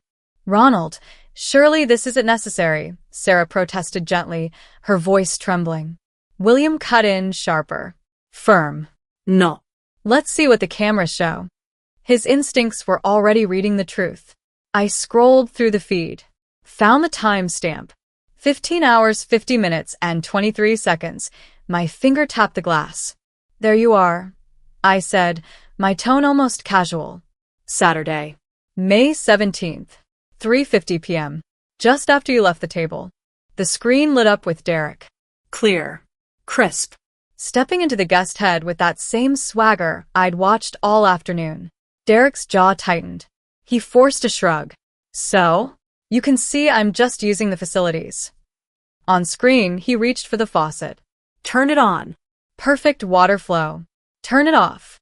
Smooth. Seamless. No issue. Interesting, I said, tilting my head. The faucet seems to be working just fine. Lindsay leaned in, squinting. I don't understand what we're supposed to be seeing. Keep watching, I told her. The interesting part is coming up. Derek shifted in his seat, his confidence fraying at the edges. This is ridiculous. You're blowing a simple plumbing problem out of proportion. But his eyes betrayed him. They stayed locked on the screen. I saw the exact second he remembered. The moment his stomach dropped. The moment he realized what was about to play in front of everyone he thought he could fool. The timestamp now shows 15:52, I said, my voice steady. Watch closely. The room leaned toward the screen. On the feed, Derek glanced at the door, checked that he was alone. And then the mask dropped. His face shifted. His body tensed. Deliberate. Calculated. Oh my God, Sarah whispered. We all watched Derek grab the faucet with both hands. Wrench it hard.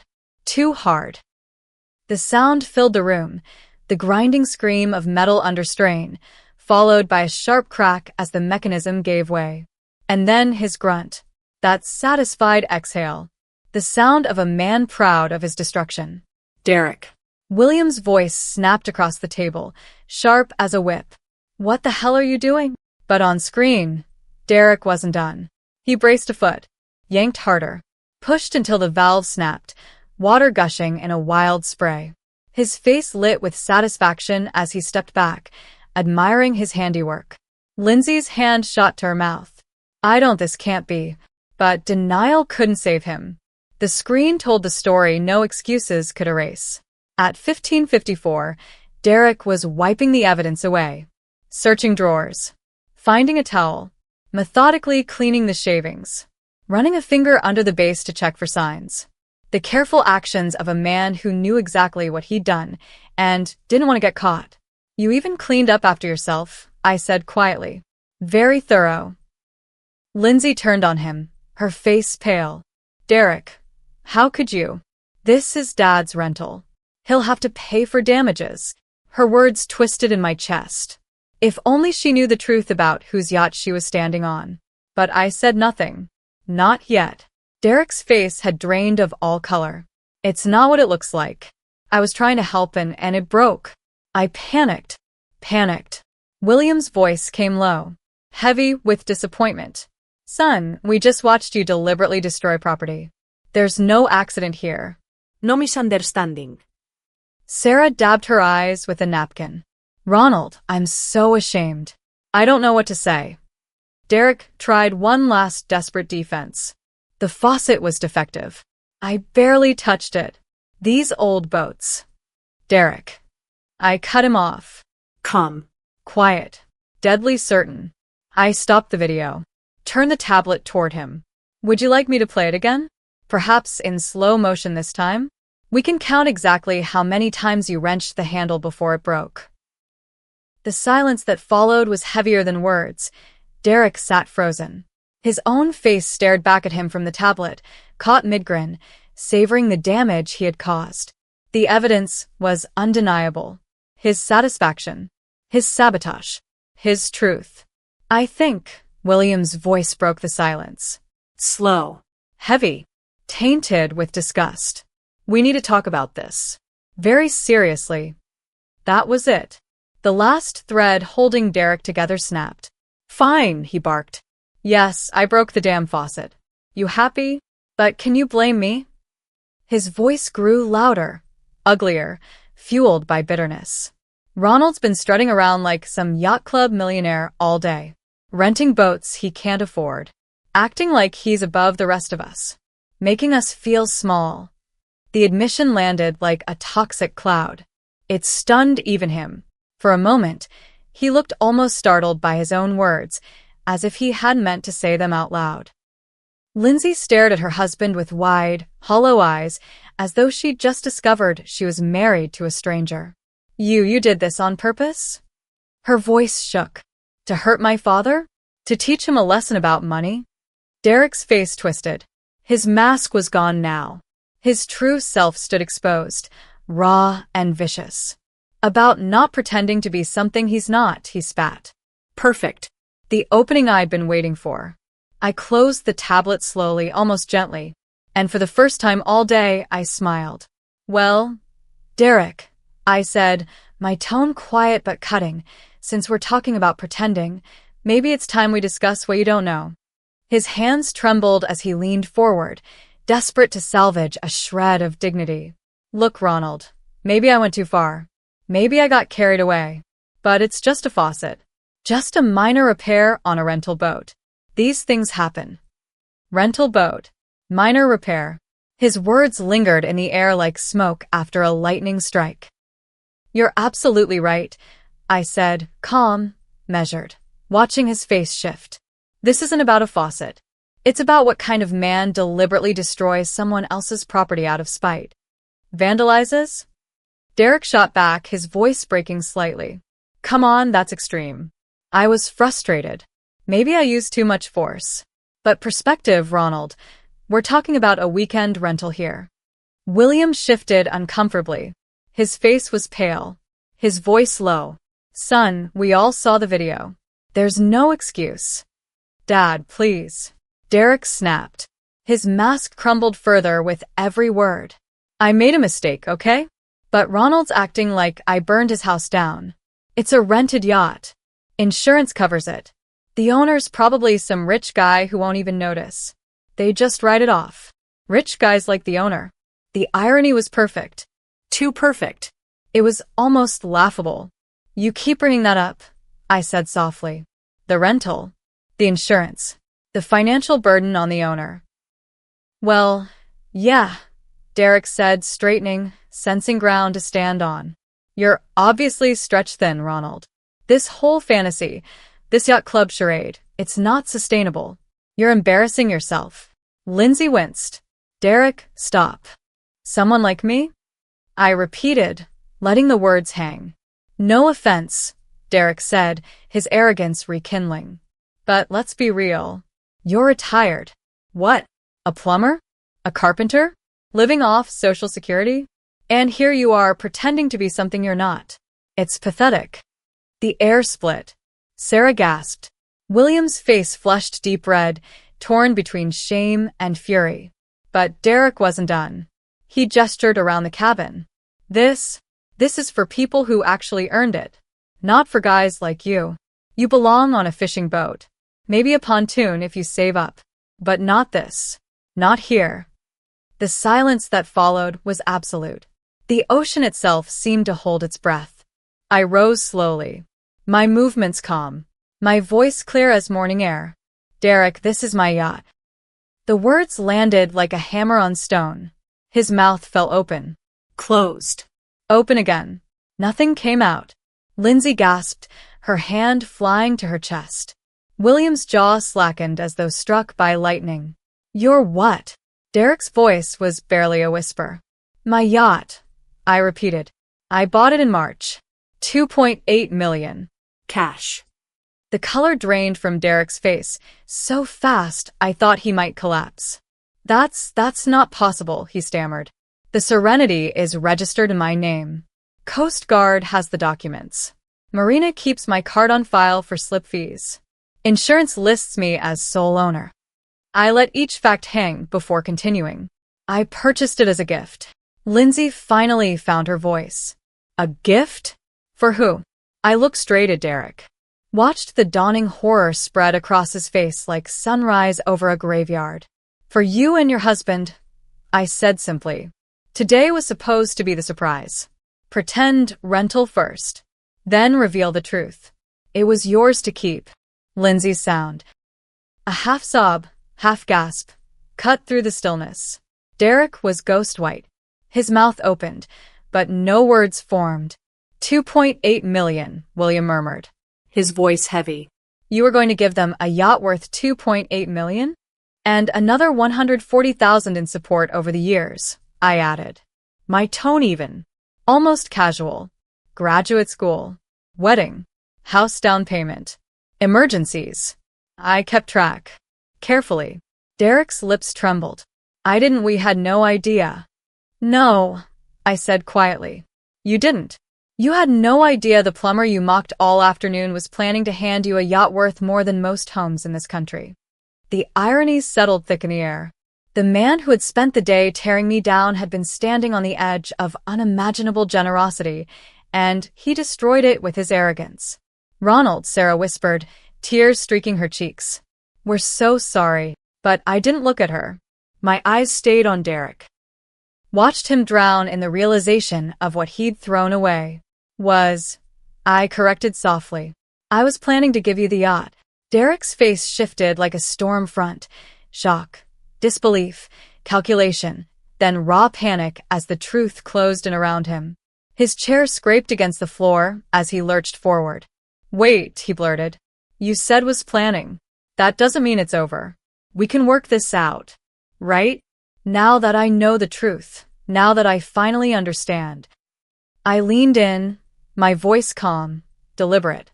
Now that you understand the situation, tell me, Derek, what exactly is it you understand?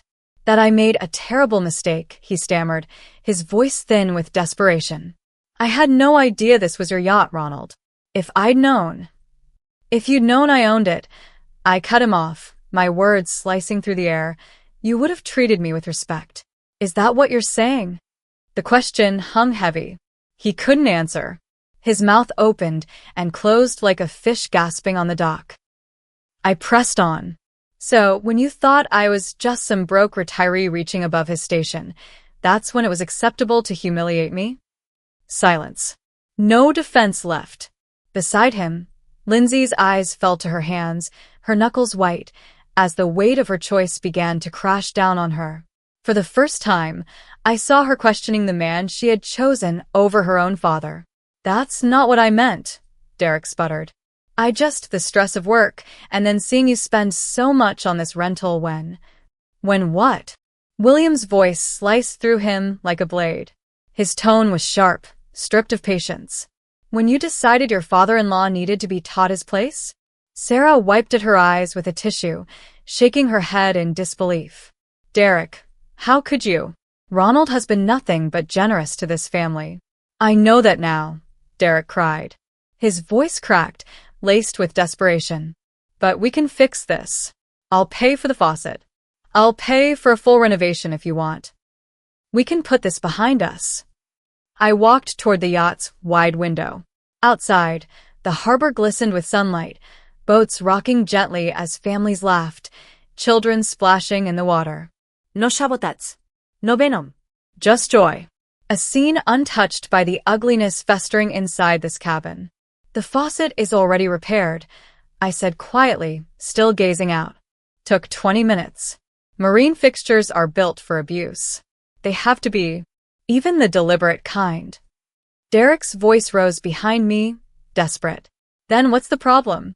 No harm, no foul. Right? I turned to face him, my expression unflinching. The problem, Derek, is that you showed me exactly who you are when you thought I was beneath you. You didn't choose kindness. You chose cruelty. That's not a faucet problem. That's a character problem.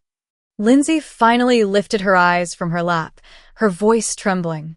Dad, I know Derek was wrong, but what, sweetheart? I asked softly. But I should ignore deliberate sabotage because he apologized once he got caught? But I should overlook years of subtle disrespect because he suddenly promises to change now that he knows I'm wealthy? Her lips parted. No words came. None of them had an answer. The yacht remains mine, I said, my tone final. The gift is withdrawn. Permanently. Derek, it's best if you and Lindsay gather your things and leave. Derek reeled, his face twisting in disbelief. You can't be serious. Over one stupid mistake. One stupid mistake. William's voice thundered with disbelief. His face was red with shame and anger. You deliberately destroyed a man's property after he welcomed you aboard as his guest. You mocked him, belittled him. And even now, all you care about is the gift you've lost, not the damage you caused. That isn't a mistake, son. That's a revelation. Derek's eyes darted around the cabin, searching for support, for someone to stand at his side. But no one moved. Not even Lindsay. She couldn't meet his gaze. His shoulders sagged. Fiend? He rose sharply. Come on, Lindsay. Let's get out of here. Lindsay hesitated, standing slowly, her eyes flicking between me and him. Torn. Desperate. Dad, I shook my head gently. My voice was low but firm. You made your choice today. I hope it was worth it. They gathered their things in silence. Their footsteps echoed against the wood as they crossed the cabin. I followed them with my eyes until they disappeared down the gangway. William came closer, his face heavy with shame. Ronald, I can't begin to say how sorry I am for my son's behavior. If you'd rather we leave too, absolutely not. I interrupted, my voice firm. You and Sarah have been nothing but respectful. Please. Stay. Let's salvage this day. Let's enjoy it as it was meant to be enjoyed. Through the window, I watched Derek storming down the dock, his arms flailing with angry gestures. Lindsay trailed behind him in silence, her shoulders hunched, her steps slow.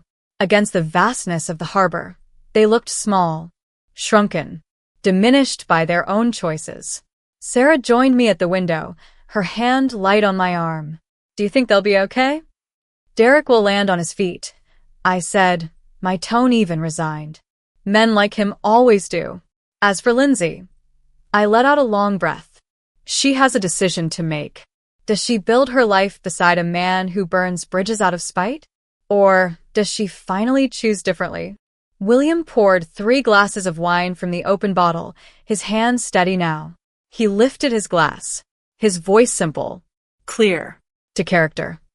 Sarah and I raised ours. To character, we echoed. The sun slipped lower in the sky, bathing the water in gold and amber, the horizon painted like fire. And for the first time in years, I felt something rare, something precious. Perfect peace. Justice had come, not by revenge, but by the weight of natural consequence. Derek had destroyed his own inheritance with his own hands, just as surely as he had destroyed that faucet. On the table, the brass compass caught the last light of the day, its needle unwavering. True north. Always. The phone buzzed against the granite counter, breaking the quiet rhythm of my morning. I set down my coffee, a small curl of steam rising into the sunlight pouring through the windows. For a second, my heart lifted when I saw her name. Brianna, my daughter. Finally, she was answering about Christmas dinner. I imagined her excitement, maybe even gratitude, after everything I had planned. But the words on the screen stopped me cold. We want to spend Christmas quietly with the in-laws. I read it once. Twice. A third time. The letters didn't change, but they might as well have been knives pressed against my chest. 30 years of giving, 30 years of sacrifice, erased with one line of text. The sunlight in the kitchen mocked me, bright and cheerful, while inside me something heavy and dark was settling in. My grip on the phone tightened until my knuckles turned white. My mind went back. All the moments. Every check I'd written. Every sacrifice made in silence. Her tuition at Emory. 60,000 a year, and that was just the start. 3 different majors. 3 different times she found her calling. Psychology. Communications. Business. Each time I paid, no hesitation. Then the wedding. Cody's family brought their blessings and a fruit tray. I brought $45,000 and the dress that made her shine brighter than any bride in the room. And when the down payment came up last year, 80,000 more. Daddy, this neighborhood is perfect for when we have kids. But the kids never came. The requests never stopped. Car repairs, credit card balances, vacations, renovations, decades of need, and I gave, always gave. And now, sit quietly with the in-laws. Translation: we want your money, but not you. The sting of rejection burned through me, but the burn didn't last. It hardened into something colder, sharper. Enough. For once, I would stop waiting to be wanted. I would create my own Christmas. A Christmas where people showed up because they cared, not because they needed. I scrolled to Robert's number. My brother. The one who always saw through Brianna's manipulation, though he never said it out loud for my sake. His gravelly voice came after 2 rings. David. Perfect timing. Just thinking about Christmas. Robert, I said, keeping my voice calm. Are you and Sarah free for Christmas dinner? At the villa. A beat of silence. Then laughter. Warm and unguarded.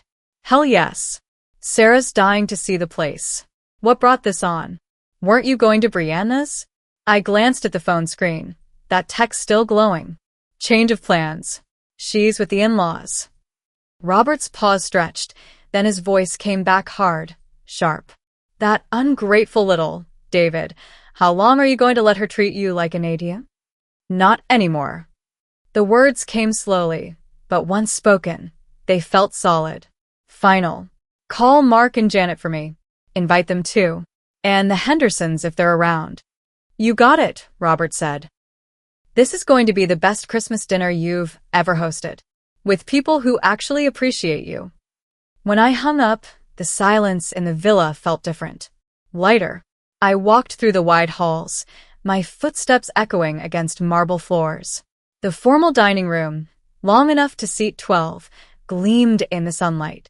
The chef's kitchen, with its double ovens, waited like a stage for something grand. The entertainment room, anchored by the fireplace and its panoramic windows, promised warmth and laughter. This wasn't just a house. It was a statement. And it was time to make it. The next calls came easy. Tom Richardson, my old business partner, the one who helped me land the Samsung deal that changed everything.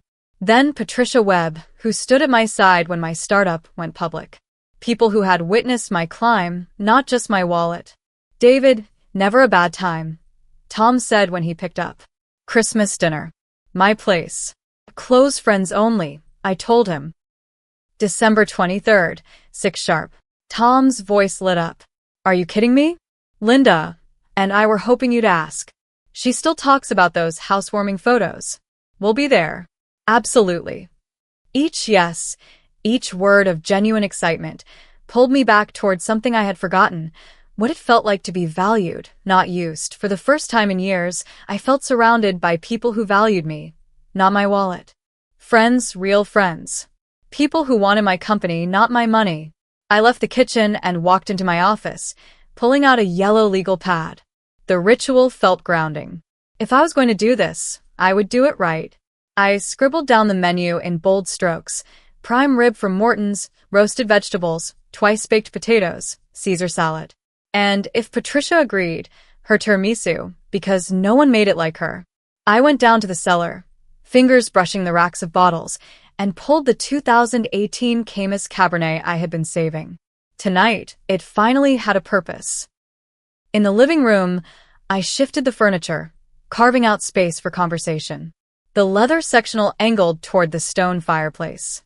Extra chairs pulled in from the formal living room. The open floor plan, with its cathedral ceilings and sweeping views of the gardens, felt suddenly alive. When I bought this villa, I imagined Brianna and her family filling these rooms.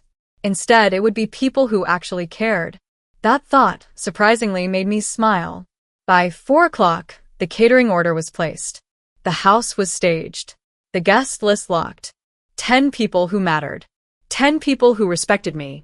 The emptiness of the villa had transformed into something electric, a promise waiting to be fulfilled. Tomorrow night, the walls would echo with voices and laughter instead of silence. The doorbell chimed at 6 sharp. I glanced through the glass panes in the foyer and saw Robert's silhouette, solid and familiar. Sarah was beside him, carrying what looked like a covered dish. When I opened the door, Robert's grin stretched wide. Sarah gasped, her eyes darting up to the chandelier, the curved staircase, the sheer scale of the space. Jesus, David, Robert breathed, stepping inside. Photos don't do this justice. Sarah touched the carved woodwork, her voice rising with awe. The details alone, David, this is something out of a magazine. The car doors slammed outside. Tom and Linda Richardson climbed out of their BMW, followed by the Hendersons rolling up in their Mercedes. Within minutes, my foyer was alive. Coats passed around, voices echoing, genuine warmth spilling into every corner of the house. Linda spun slowly in the entryway, taking it all in. David, when you said you bought a place, I imagined something nice. This is magnificent. Her words landed differently than anything Brianna had ever said. No calculación. No ángel. Just joy. I led them into the heart of the home, pointing out the details I had chosen with care. The imported marble fireplace, the custom shelving, the sound system wired into every corner. Their appreciation was real. Mark Henderson clapped me on the shoulder. You've really done it, David. All those years of smart investing finally paying off. Patricia swept in fashionably late, tiramisu in hand, phone already out. David, you have to let me post some photos. This house is unbelievable. And look at you, you're glowing. For once, I didn't hold back. Why not? I worked for this. I built this life. I deserve to share it with people who celebrated me. Cocktails by the fire gave way to dinner in the dining room. The prime rib melted in the mouth, the camas sang, and conversation flowed easy. Memories traded back and forth. Laughter spilling across the table. Tom lifted his glass. Remember when you told us to buy Bitcoin? We thought you'd lost your mind. Linda smirked. Some of us. I told him we should follow you. Tom laughed, shaking his head. Best mistake I ever made. Look where it got you. Their words weren't envy. They were respect. Genuine, heartfelt. I had almost forgotten what that felt like. Then Robert stood, glass raised. To my brother David, a man who never lost faith in himself, even when the rest of us couldn't see the vision. And to this home, where we're finally celebrating Christmas the way he deserves. Glasses clinked. Laughter rose again. And for the first time in years, warmth spread through me. Not from wine, but from belonging. Patricia's camera never rested. She captured it all. The candid smiles, the firelight on faces, the table spread like a feast from a dream. These are going straight to Facebook, she announced. People need to see this. I didn't object. Let them see. Let the world witness what success looks like when it's shared with the right people. But just as the night reached its height, I felt the vibration against my leg. Persistent. Urgent. I slid the phone from my pocket. The name froze me. Brianna. I excused myself, weaving through the laughter, down the hall into the quiet of my office. Closing the door, I pressed the phone to my ear. Hello, Brianna. Her voice cut like glass. What the hell is this? Patricia just posted photos. A party? At your house? With Robert? With everyone? I leaned back against the desk, letting her anger wash over me. It's Christmas dinner. You said you wanted to spend it quietly with the in-laws. I never said that. The denial snapped back fast, defensive, desperate. So fast it almost made me laugh. Would you like me to read your text back to you? My voice was flat, controlled, though my pulse was anything but calm. Silence stretched on the line before Brianna snapped. That's not what I meant. You knew what I meant. I read the words again, slow, deliberate. We want to spend Christmas quietly with the in-laws. That's what you wrote. What part of that was unclear? Her breath came fast, sharp against the speaker. You're being deliberately difficult. You knew I wasn't excluding you. Actually, I didn't, I said. I thought it meant exactly what it said. A quiet Christmas with Cody's family. So I made other plans. You went behind my back, she shot back. You invited everyone but us. I invited people who wanted to spend Christmas with me. You specifically said you didn't. That's when the real question burst out, what had been simmering underneath her tone all along. Where did this house come from? How can you even afford it? Where did all this money come from? There it was. Not pain about being excluded. Not disappointment about family. It was shock. Shock that I had built something she didn't know about. Money she couldn't touch. I've been successful, Brianna. More successful than you realize. How? You never told me about this house. About having this kind of money. A strange calm settled over me. Cold, steady, like steel. I don't owe you a financial report. I made good investments. I built a consulting business. I took risks, worked hard, and this house is the result of 30 years of sacrifice. But, Dad. No, the word came sharper than I expected. I won't be guilt for celebrating with people who value me. I won't apologize for success you didn't know about. And I won't pretend your text meant anything other than what it said. The silence on the line felt heavy, decades of resentment finally cracking open. You're being spiteful, she finally hissed. Because I can't come to dinner one time? I closed my eyes, pressing a hand to the desk. No. Because for 30 years I've been treated like nothing more than an ATM. Every conversation begins with what you need, never with what you can give. You've taken my support, my sacrifices, and show me no respect in return. That's not true. Then tell me, Brianna, when was the last time you called just to ask how I was? When was the last time you wanted something from me that wasn't money? Her silence answered for her. I have friends here tonight. I continued quietly. Friends who celebrate me for who I am. People who are genuinely happy for my success, not calculating what they can get from it. This is what Christmas looks like when people actually want to be here. You can't just exclude family. You excluded yourself. My tone was even now. Calm. You made your choice. I made mine. This isn't over, Dad. Her voice cut sharp, laced with threat. You can't just cut us out because you're having some kind of midlife crisis. Then the line went dead. I stood in my office, phone still in my hand, her words echoing in the silence. This isn't over. For the first time in 30 years, I had drawn a line. And it felt right. Yet guilt pressed against me like a weight. The memories came fast, teaching her to ride a bike, late nights helping with homework, walking her down the aisle. That little girl, the one who used to reach for my hand, was now a stranger on the other end of the phone. Through the door I heard laughter, glasses clinking, voices rising with joy. The contrast pierced me, the cold of conflict against the warmth of belonging. I straightened my shirt, glanced at my reflection, and took a breath. Whatever storm Brianna brought, I would not let her ruin this night. I opened the door. The warmth hit me immediately. Robert caught my eye first. His grin softened, replaced by concern. David, everything okay? I nodded him toward the kitchen. He followed, leaving the others in their laughter. She called, I said. Robert's jaw tightened. What did she say? She saw Patricia's photos.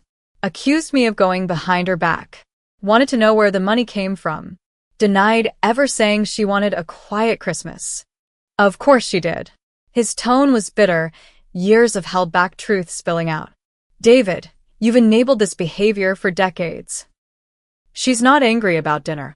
She's angry because she's losing control. I hesitated, doubt creeping in. But what if I'm wrong? What if? Stop. Robert gripped my shoulder, his eyes locking onto mine. She hung up on you, didn't she? After making threats. I nodded. That's not someone trying to make peace. That's someone lashing out because their manipulation failed. Before I could respond, Tom Richardson stepped into the doorway, his expression cautious. Sorry to interrupt. We noticed you looked tense. Everything okay? Robert answered for me. Family drama. David's daughter is upset he's hosting Christmas instead of bowing to her demands. Tom's face darkened, recognition flickering in his eyes. Entitled offspring syndrome, Tom said dryly, swirling the wine in his glass. Linda and I went through the same with her brother. 45 years old, still expected us to bankroll his life. I raised an eyebrow. What did you do? Cut him off. Cold. Best decision we ever made. Tom's voice was matter-of-fact, like he was reciting a hard truth he'd long made peace with. He threw a fit, tantrum, threats, swore he'd never speak to us again. 6 months later, he had a job. Came back with an apology. Linda joined us, her face animated.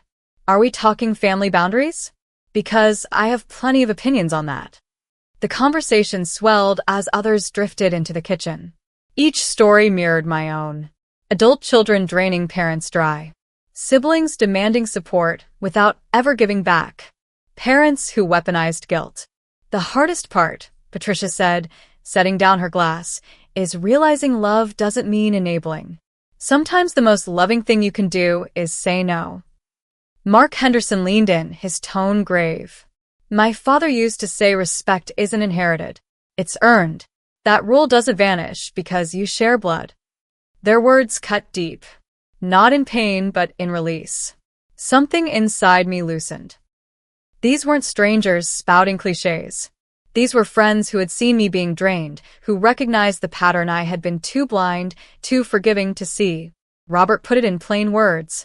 You don't owe anyone your dignity, not even your daughter. By the time the evening rolled on, the heavy moment had dissolved back into celebration. Conversation turned light again, laughter rising, but the sense of support stayed like a net beneath me. A net I hadn't realized I'd needed this badly. Then, around 10, I was pouring wine when I heard it. Car doors slamming. Heavy footsteps crunching on gravel. Too deliberate. Too sharp. Not casual neighbors. Something darker. Sarah caught my distracted glance toward the windows. Probably just the Johnsons coming home late, she offered gently. I nodded, pretending to believe her, but the sound lingered in my gut like a warning. 20 minutes later, it came. The pounding. Not a polite knock. Not a ring of the bell. Violent, furious blows that made the oak door shudder against its hinges. The room froze. Glasses halted in midair. Laughter cut off in an instant. Every head turned toward the front entrance. Open this door right now. Brianna's voice sliced through the night like a blade. I know you're in there. My stomach sank. She'd actually come.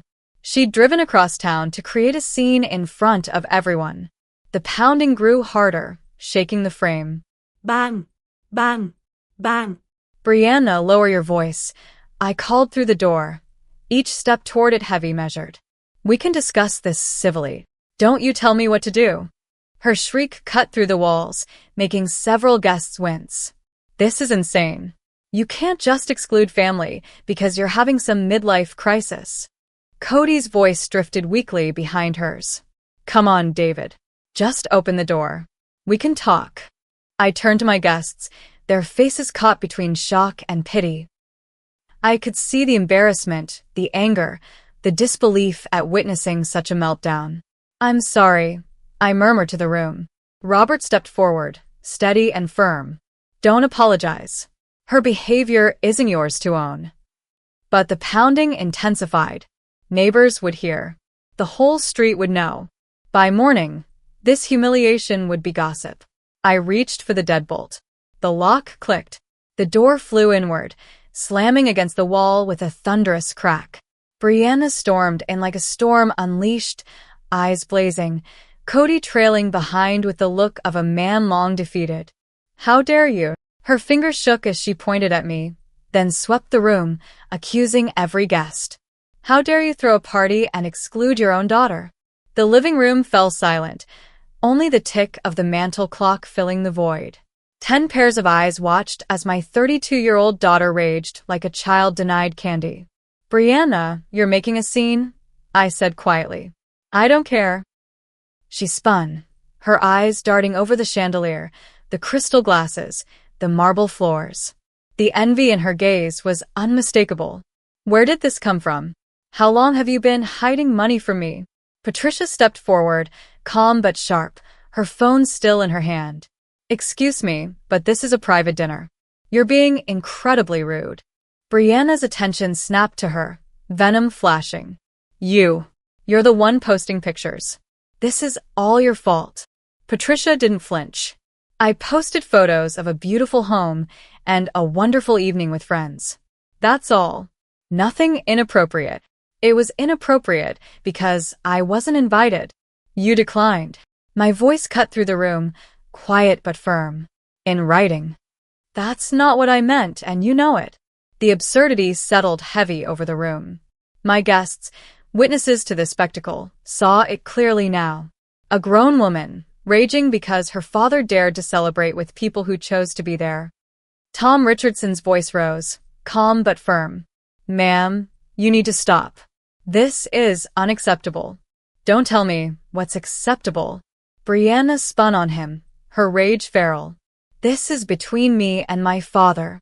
Not anymore, Robert said, his voice carrying like a warning bell. You dragged it into this room. You made it everyone's business the second you barged in screaming. That's when Cody finally spoke. Maybe we should just go home. Cody's voice trembled, a plea more than a suggestion. No, Brianna snapped, silencing him with a glare that could cut steel. Her jaw set. I'm not leaving until this is resolved.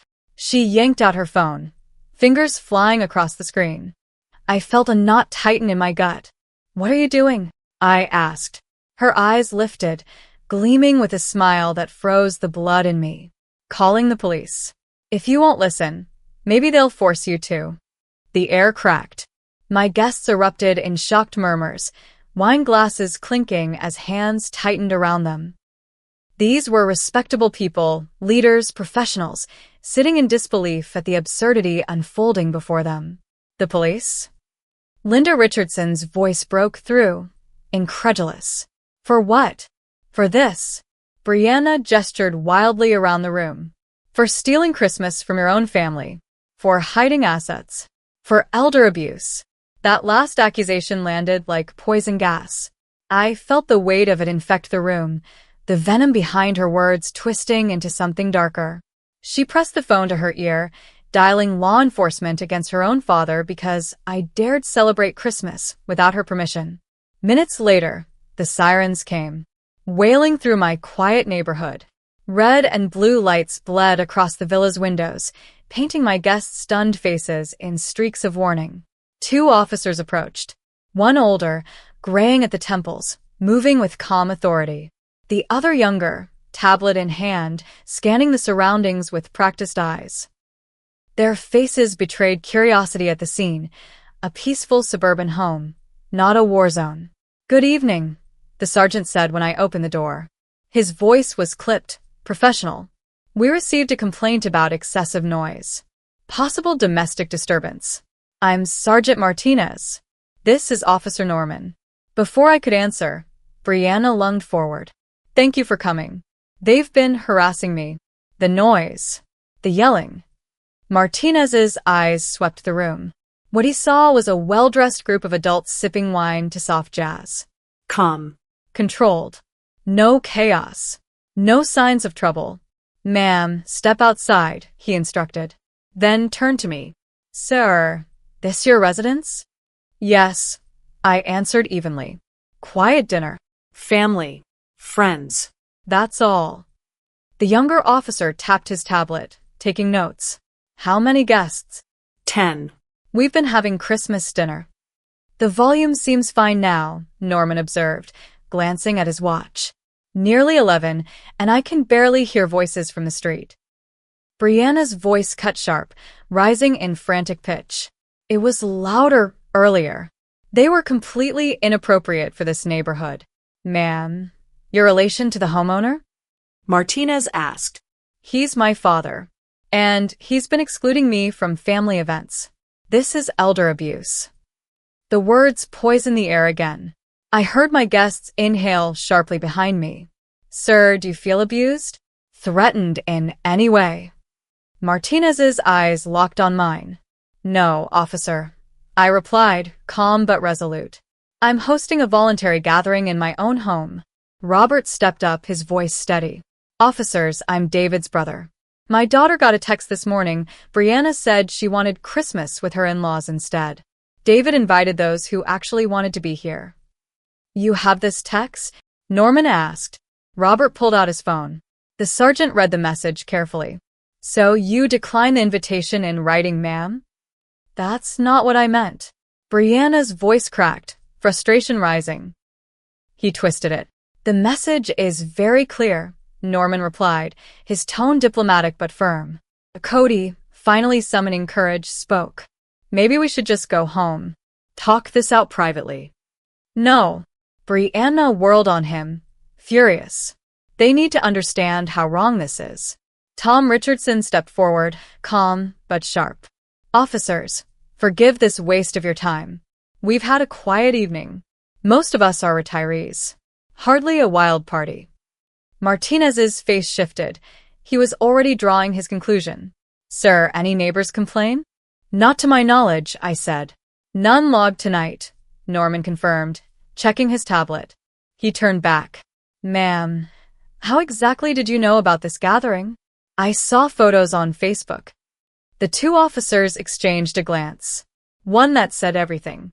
So, Martinez said slowly, you called in a noise complaint about an event you learned about through social media? Brianna's cheeks flushed red. It's the principal.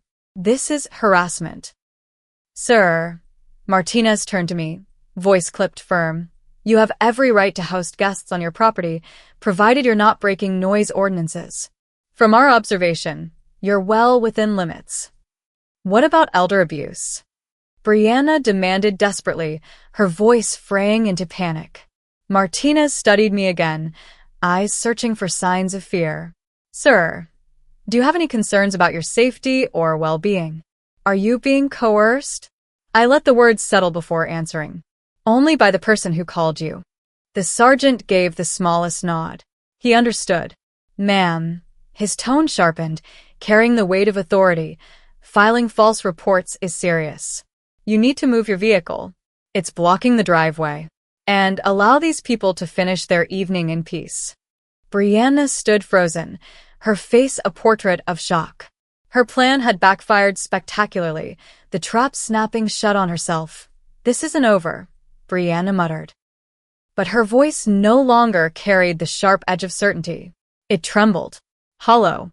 The officers walked back to their car, their silhouettes framed by fading flashes of red and blue. Moments later, silence swallowed the night again. The glow disappeared down the street, leaving only the weight of what had just happened. Brianna stood on my doorstep, smaller somehow. Not in size, but in presence. Deflated. Humiliated. The false confidence she had wielded so fiercely cracked apart under the pressure of reality. Cody shifted at her side, uncomfortable, staring at the ground as if wishing he could sink into it. Brianna, I said quietly, my voice measured. Do you want to come in and talk? Just you and me. Her head snapped up. For the first time that night, there was something human in her expression. A flicker of hope. Maybe she believed the police showing up had softened me, broken my resolve. I led her into my office. Robert guided the guests back toward the living room, giving us space. Cody stayed behind in the foyer, glued to his shoes, silent as stone. The moment I closed the office door, Brianna began. Dad, I need you to understand something. I sank into my chair, waiting. I never meant for it to go this far, she said, words spilling quickly. That text message, you took it the wrong way. I meant Cody and I wanted a quiet Christmas morning with his parents. I thought it was obvious we'd see later for dinner. That's how it always is. We figured out. Dinner was never mentioned, I said calmly. You never asked about my plans. You just assumed. She began pacing, hands gesturing nervously in front of my bookshelf. I leaned forward. Brianna, when was the last time you called me just to ask how I was doing? Not because you needed something. Just to talk. She froze mid-step. That's not fair. It's a simple question. The silence stretched, thick and heavy, filled with decades of unspoken truths. You're twisting this, she finally snapped, making it about something it's not. Then tell me what it's about. It's about this house. Her hand swept the office, her voice rising. This house I didn't even know existed. It's about money you never told me about. How long have you been hiding it from me? There it was. The real wound. Not Christmas. Not tradition. Not family. Control. Access. Fear of losing her safety net. I haven't been hiding anything, I said, steady. I've just been successful. More than you realized. Her face flushed. But why didn't you tell me? I'm your daughter. Do I owe you a financial report every month? Do my investments need your approval? That's not what I mean. Then what do you mean? I need to know you'll still be there for me. That nothing's changed. Something inside me cracked. After all this, the argument, the humiliation, even calling the police, her focus was still the same. Not me. Not our bond. The money. What if things have changed, Brianna? Her eyes widened. What do you mean? What if I'm tired of being treated like a bank account? What if I want a relationship with my daughter that isn't based on what I can provide? You're being dramatic. I don't treat you like a bank account. I pulled out my phone, scrolling. Your last 10 messages to me. Dad, can you help with the car payment? Dad, we need help with the roof. Dad, Cody's between jobs again. When was the last time you asked how I was? Share good news? Just said hello. She stared at the screen, lips trembling, words failing her. I love you, I said softly. I always will. But I won't keep pretending this is normal. A relationship can't only flow one way. You can't just cut me off. I'm not cutting you off. I'm asking for respect. Mutual respect. Her face hardened, her eyes narrowing. This is Robert, isn't it? He's poisoned you. He's jealous of us. I stood, feeling the weight of truth settle into me like iron. This is me, realizing I deserve better than being used. Tears slid down her cheeks, but even they felt rehearsed, calculated. Please, Dad, don't do this. I need you. No. You need my money. That's different. I walked to the door, ready to rejoin the people in the other room, people who valued me for who I was. Behind me, her voice cracked into a whisper. This isn't over. But looking at my own reflection in the window, I realized it was. I stepped back into the living room. My decision was final now, sharp and cold as glass. Brianna's heels clicked frantically behind me. She wasn't finished. The moment we entered, she raised her voice for all to hear. I need everyone to understand something. My father has been hiding money from us. For years. Money that should have been shared with family. The room went still. My guests, caught between shock and discomfort, turned to me. Brianna. No. She spun toward Tom Richardson, her voice desperate. Did you know he bought this house without telling me?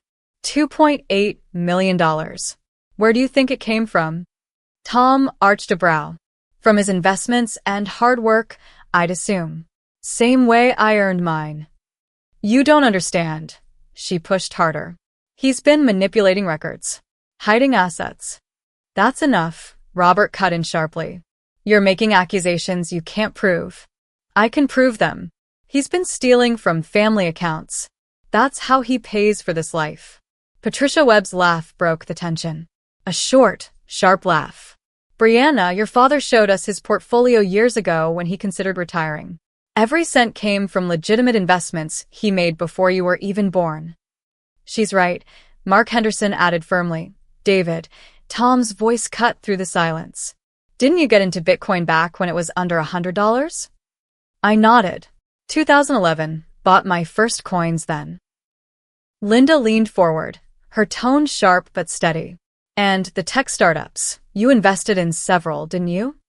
Yes. Starting in 2015, 3 went public. 2 got acquired. The words hit the air like a gavel.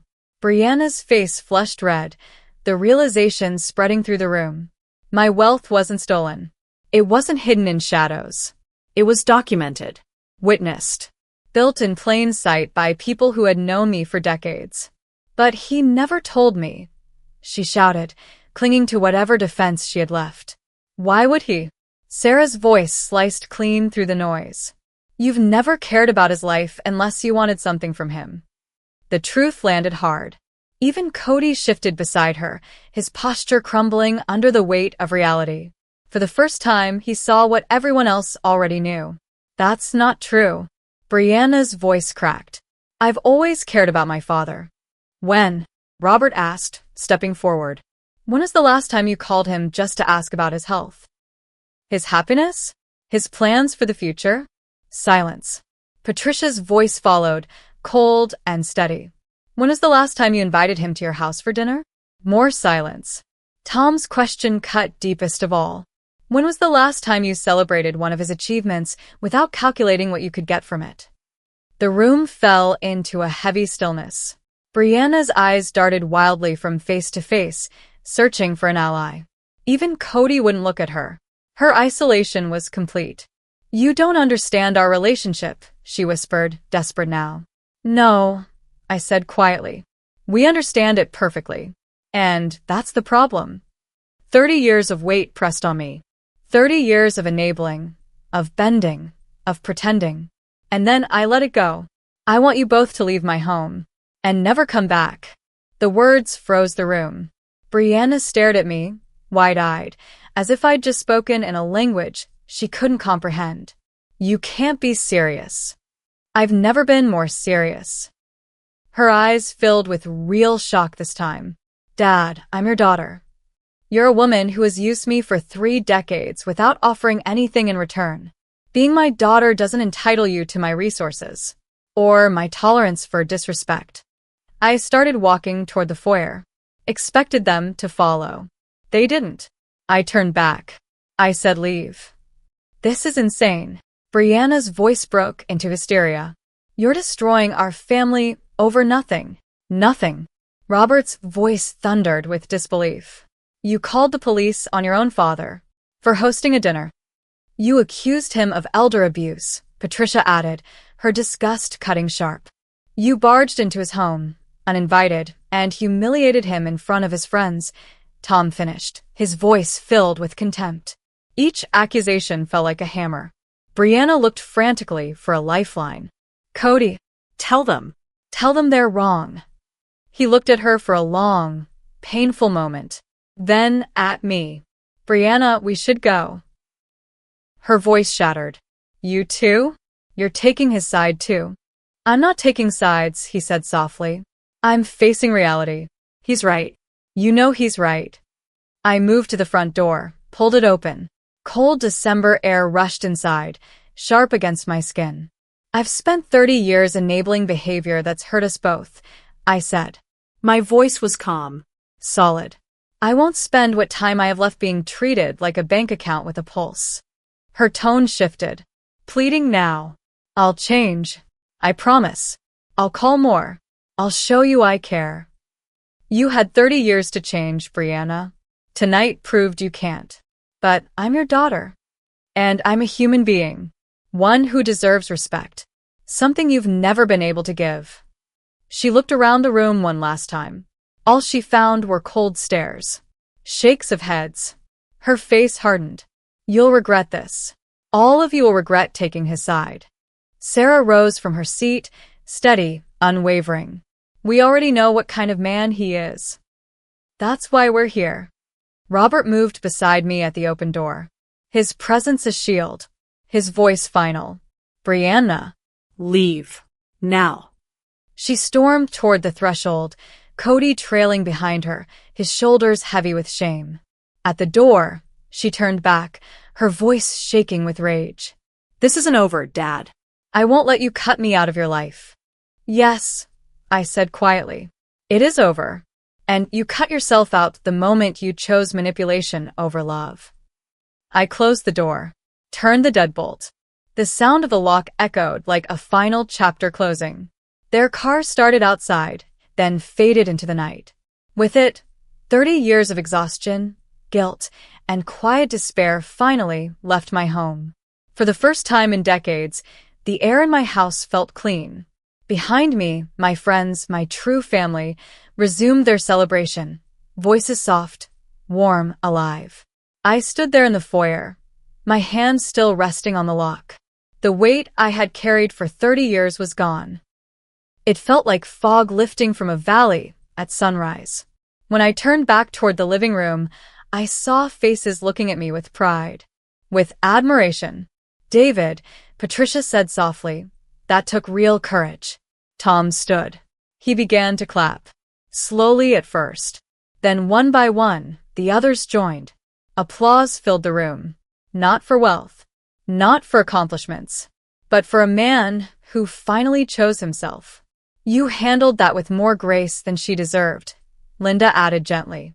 Robert stepped forward and wrapped me in his arms. His voice was thick, trembling. "I've been waiting 30 years for you to do that," Robert said, his voice low, steady. His eyes locked on mine. "I'm proud of you." The words struck me like a wave crashing against stone. Validation, recognition, from the people who mattered most. These weren't just friends. They were my true family. They had witnessed the entire storm, the accusations, the humiliation, the confrontation, and they had seen me stand tall through it. They knew Brianna's true nature. They knew the cost I'd paid for decades. And tonight, they celebrated not money, not status, but justice. Sarah lifted her glass. Her eyes shone with something deeper than wine. "To David Collins," she said, voice ringing with strength. "A man who chose dignity over guilt, peace over chaos." "To authentic relationships," Mark added, raising his glass with conviction. "To knowing your worth," Patricia chimed in, her voice soft but sure. We drank together.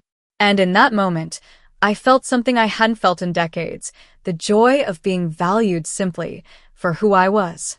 Not for what I could give, not for what could be taken, but for me. Robert pulled me aside while laughter rose again in the background. "How do you feel?" I didn't hesitate. Free. For the first time in my adult life, I feel free. He nodded slowly, his expression solemn. "You didn't lose a daughter tonight, David. You gained your life back." He was right. The woman who had stormed out wasn't the little girl I once taught to ride a bike. That girl had vanished long ago, replaced by someone who saw me as nothing more than a wallet with a heartbeat. She had made her choice decades ago. Tonight, finally, I made mine. Linda approached, her face filled with quiet regret. "David, I want to apologize." "For what?" I asked. "For all the times I saw how she treated you and stayed silent." We all saw it. "We all knew you deserved better."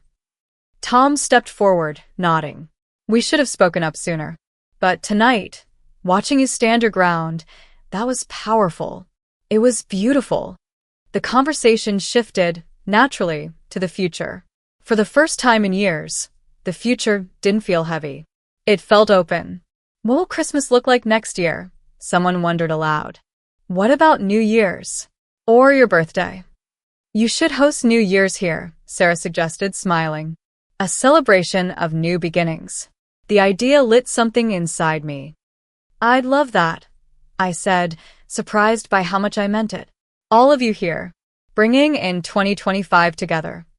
"And your birthday in March," Patricia added warmly. "A real celebration. For a man who deserves to be celebrated." For the first time in decades, I felt excited about the year ahead. No excels, no unspoken tension, no hidden demands. Just laughter, respect, and love. "I can't believe I actually did it," I whispered, almost to myself. "Believe it," Robert said firmly. "You chose yourself tonight. You chose peace." By 2:30, people began reaching for coats and scarves. The night had been long, emotional, exhausting, but also healing. Dawn wasn't far off. I hugged each of them before they left. The hugs lingered, heavier with meaning. These weren't polite goodbyes. These were bonds forged in truth, strengthened by justice. When the last car disappeared down the driveway, I stepped back into the villa. My villa. My sanctuary. The house felt different now. Lighter. Larger. As if every corner had been cleansed of poison. As if removing one toxic presence had expanded the very walls. I wandered slowly through each room, no longer carrying guilt.